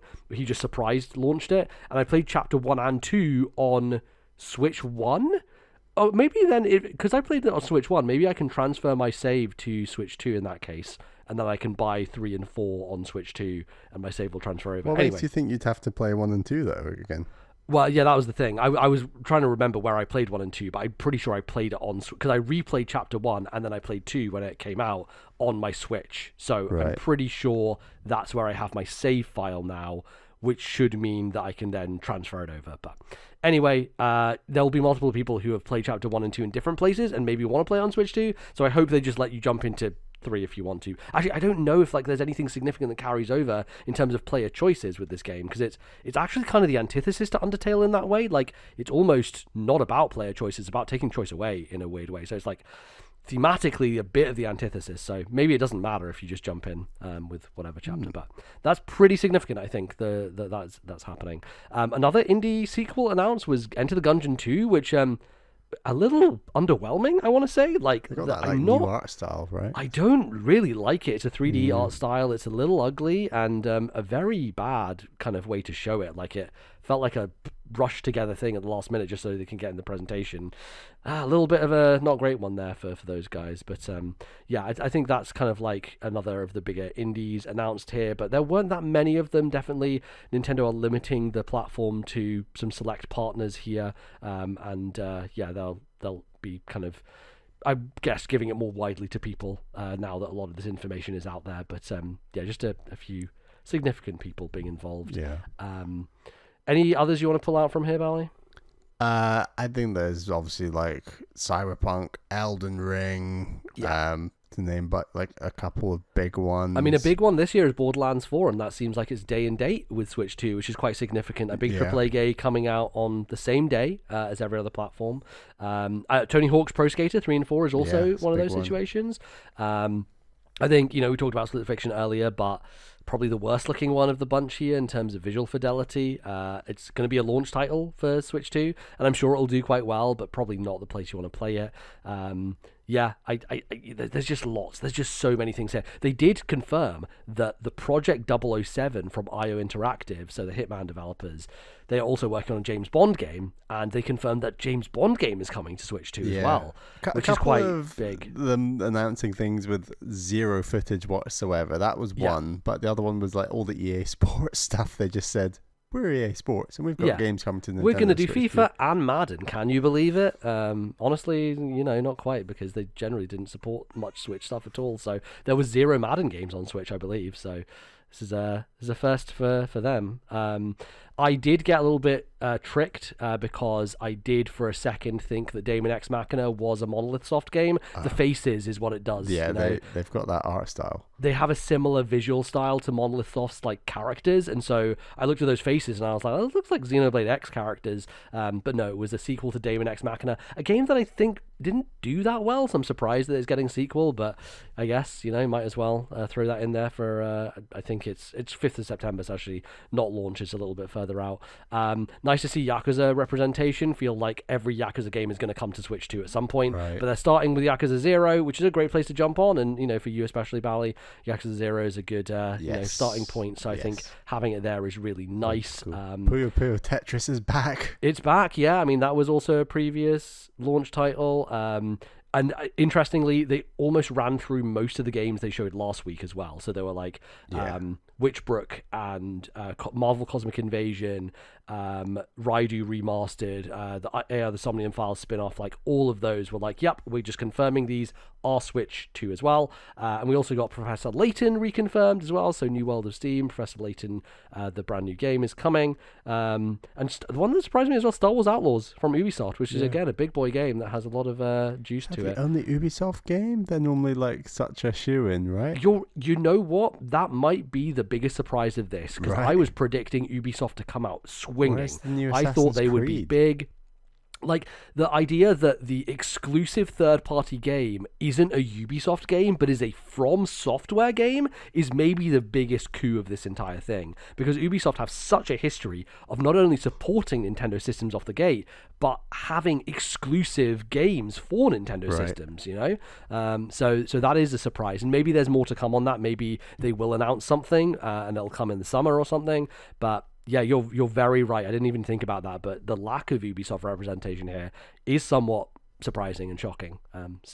Mario, no Ubisoft for a Nintendo launch system. Like wild, crazy. Yeah, crazy times we live in for sure. And I think the rest was just like, there's lots of stuff coming. So much that we can't really get through. I was a bit disappointed that Square Enix were like, we're going to remaster Bravely Default, like a 3DS game? Like, what are we doing here, guys? Like, I guess they are bringing Final Fantasy VII, so that's good and everything, but I don't know, I was almost hoping, Bally, for an HD 2D reveal here. I thought we could get an Octopath 3, like a Chrono Trigger, like something in HD 2D. Here's a new, interesting Square Enix game, Exactly, something fresh and different. Yeah.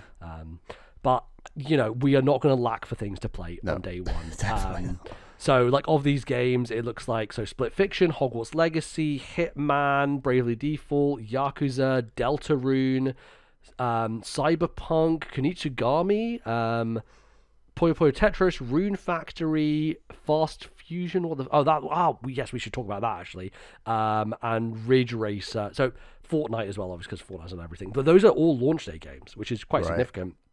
Fast Fusion, a follow-up from Shinin, obviously, who supported Nintendo consoles for a very long time with Fast Racing Neo on the Wii, and then Fast RMX on the Wii U when that launched. Actually, no, Fast Racing Neo was Wii U, Fast RMX was Switch, I want to say. And did they make The Tourist later? They did make The Tourist, you are correct. The only 8K game that exists out there that you can play on PS5 in 8K.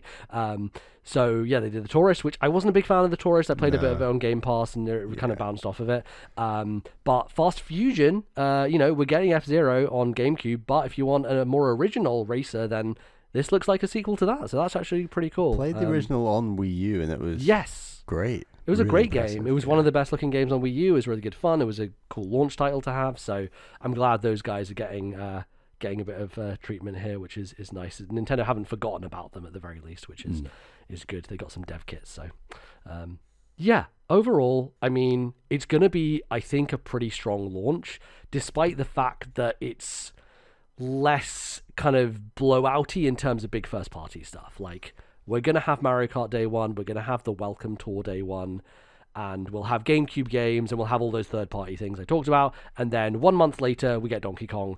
And I think that's around the time where they start announcing more stuff, right? I feel like they're going to have to announce, so what's the August game? What's the September game, right? What are all these games that are going to fill up every month leading up to the end of the year, because it feels like they want to replicate Switch 1, and that requires them to have a big bang at every single month, and I think we're going to get more basically this year. What is your biggest surprise high and biggest surprise low? Okay, biggest surprise high is... It's probably... it's hard to say. It might be Mario Kart, if I'm honest. I think just the surprise of Mario Kart being something I care about for launch is probably a little more surprising even than Donkey Kong and these other kind of first-party things, just because I wasn't expecting to be excited for Mario Kart. I was like, great, Mario Kart is coming, and I was kind of hoping Mario Kart would be like the month one game, and that they would launch with like a big other game, a single-player thing that I could get my teeth into, and we're not getting that straight away. We are getting Mario Kart Day 1, but the Mario Kart offering is actually enticing to me, which I think I wouldn't have thought previous. So that's my biggest high positive, biggest high negative, or biggest low, I guess you could say. I don't necessarily think it's the pricing stuff. It's more just it's the lack of kind of interesting gimmick stuff with the system. I think the mouse stuff that we knew about was cool, but I did want another shoe to drop, and there was no other shoe dropping. It was, here are the specs, and here's what it is, and it's a more powerful Switch. And that's great, and that's what they needed this generation. I just hope that it isn't kind of a signal for the future. I hope that whatever system Nintendo does after this, they don't just do a Switch 3 and it's like, well, we're just going to do this for the rest of time. They become Apple and just kind of sit on their laurels, because that to me leads to the death of innovation and the death of what Nintendo's identity is as a company. So I think that's kind of my my feelings on it. How about you? My surprise high as well was Mario Kart. The size and scope of what they're going for with that game is beyond what I was even imagining. Like, I'm so impressed by how that game is looking, and from single player and multiplayer perspective, I am very excited to just dive into that. And my biggest low is the lack of Nintendo juice, personality, and that's harsh in the sense that stuff like DK and Mario Kart have huge amounts of Nintendo energy and Nintendo juice, but their software always does. It's just like everything else surrounding it. But it's the lack of things in line with Miiverse and Street Pass, and the home screen looking the same, and yes, we've got this new mouse control, and yes, there is this wheelchair basketball game to use, and that looks interesting, but where's if you've got this supposed gimmick, what's the Wii Sports for that gimmick? So for Switch 1, arguably it was ARMS, and that didn't do the best. And other than that, it was maybe like Nintendo 1-2 Switch, and that obviously didn't do well either. Well, the gimmick for Switch 1 was the concept of Breath of the Wild handheld. Well, that yes, was of the course, gimmick, yeah. and now that gimmick is just expected, and so it's not a gimmick anymore. It's just a thing. Yeah. So I would have been more interested if DK, for example, had more any shown off mouse controls, or something like that. I don't know. That was my prediction with Mario and the mouse controls long before any of this. But I don't know. I feel like they'll implement it somehow. I think they'll. That's fair. Show up. True. We need to see more of that game, and I'm intrigued to see these Treehouse lives, because there's a lot that I want to know more about. And there's some games in that Treehouse live that is just a bit like, why do we need to see these GameCube games? I know, yeah. Well, it'll be fun, I think, just to go through them a little bit. But yeah, I think a lot of the stuff they have there is like, well, okay, cool. Like I said before, I don't need to see old third-party games. That's not a thing I'm interested in at all. But they got to do it. They got to make their money somehow. I think, they were just a couple of exciting new things short, and agreed. Like yes, genuine new, not. Yeah. Here's a port with added levels, or we've got Elden Ring, It just needed a couple more things. But my expectations were very high, and definitely. That's understandable with a Switch launch. Yeah, I think this is like an 8 out of 10 presentation for me. To take it to like a 9 or 10, you need to have at least 2 more big first-party things, right? I agree. You need to have Monolith Soft coming along and saying something, or I don't know, a remake of Ocarina of Time, or like it's something that like punches through of like to get you excited for the future, because I think this gets us excited for the start of Switch 2. But what about later down the line? They've got no tease, and maybe they've been burned on teasers in the past, but I'm surprised there wasn't one. Yeah, Prime 4, one of those. I can't believe that game was announced. We're coming up on 8 years of Prime 4 being announced, and it's still not got a release date. It's looking great. Like, honestly, I think when you look at it in context of Mario Kart open world, third person 3D platforming Donkey Kong game that looks incredibly innovative, Metroid Prime, like we can't forget Metroid Prime 4 is coming this year. Those 3 games alone are like a bang a year for any other Nintendo year. 100%. I think one of your predictions that you made on our Nintendo show is going to come true, that I sort of laughed at you for. Okay. And that is that I think this Mario Kart will be featured in the top 6 nominees for the Game Awards. Game of the Year. For Game of the Year. And I'd be surprised if DK made it.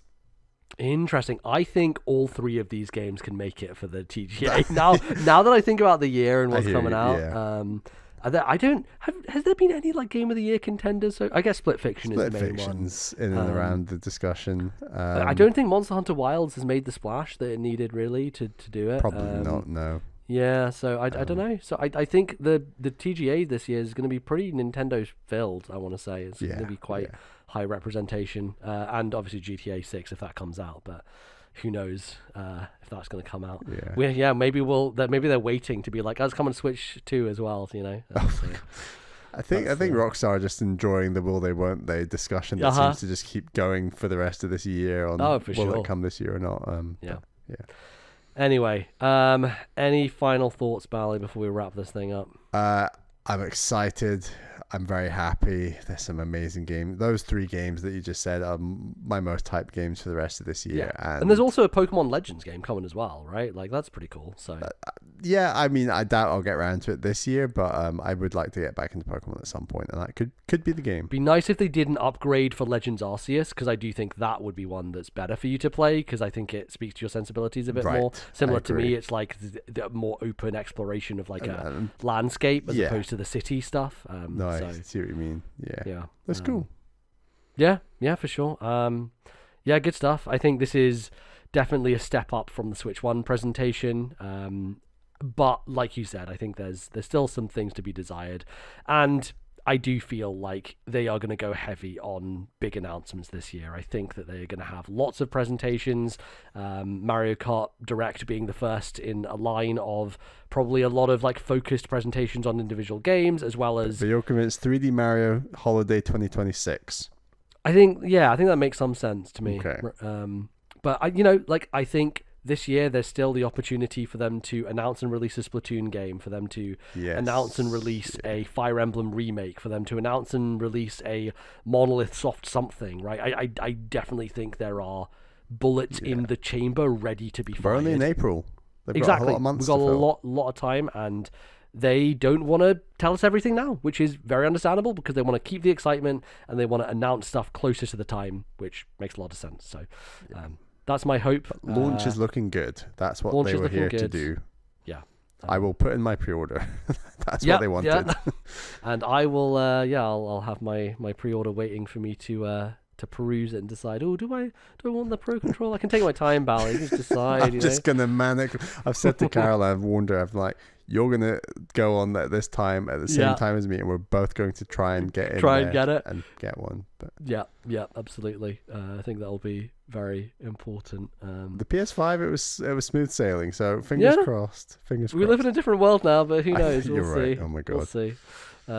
Anyway, that will do us. Thank you all so much for listening. We'll be back next week with a regular episode where likely we'll just be talking about the Treehouse stuff, I think, and doing a bit more cleanup on Switch 2 and the Fallout. I'm sure there'll be lots of news happening out and around about this, so we'll clean all that stuff up next time, and then we only have to wait 2 months. Then we'll be talking about it. We'll be playing Mario Kart. It'll be great. So looking forward to it.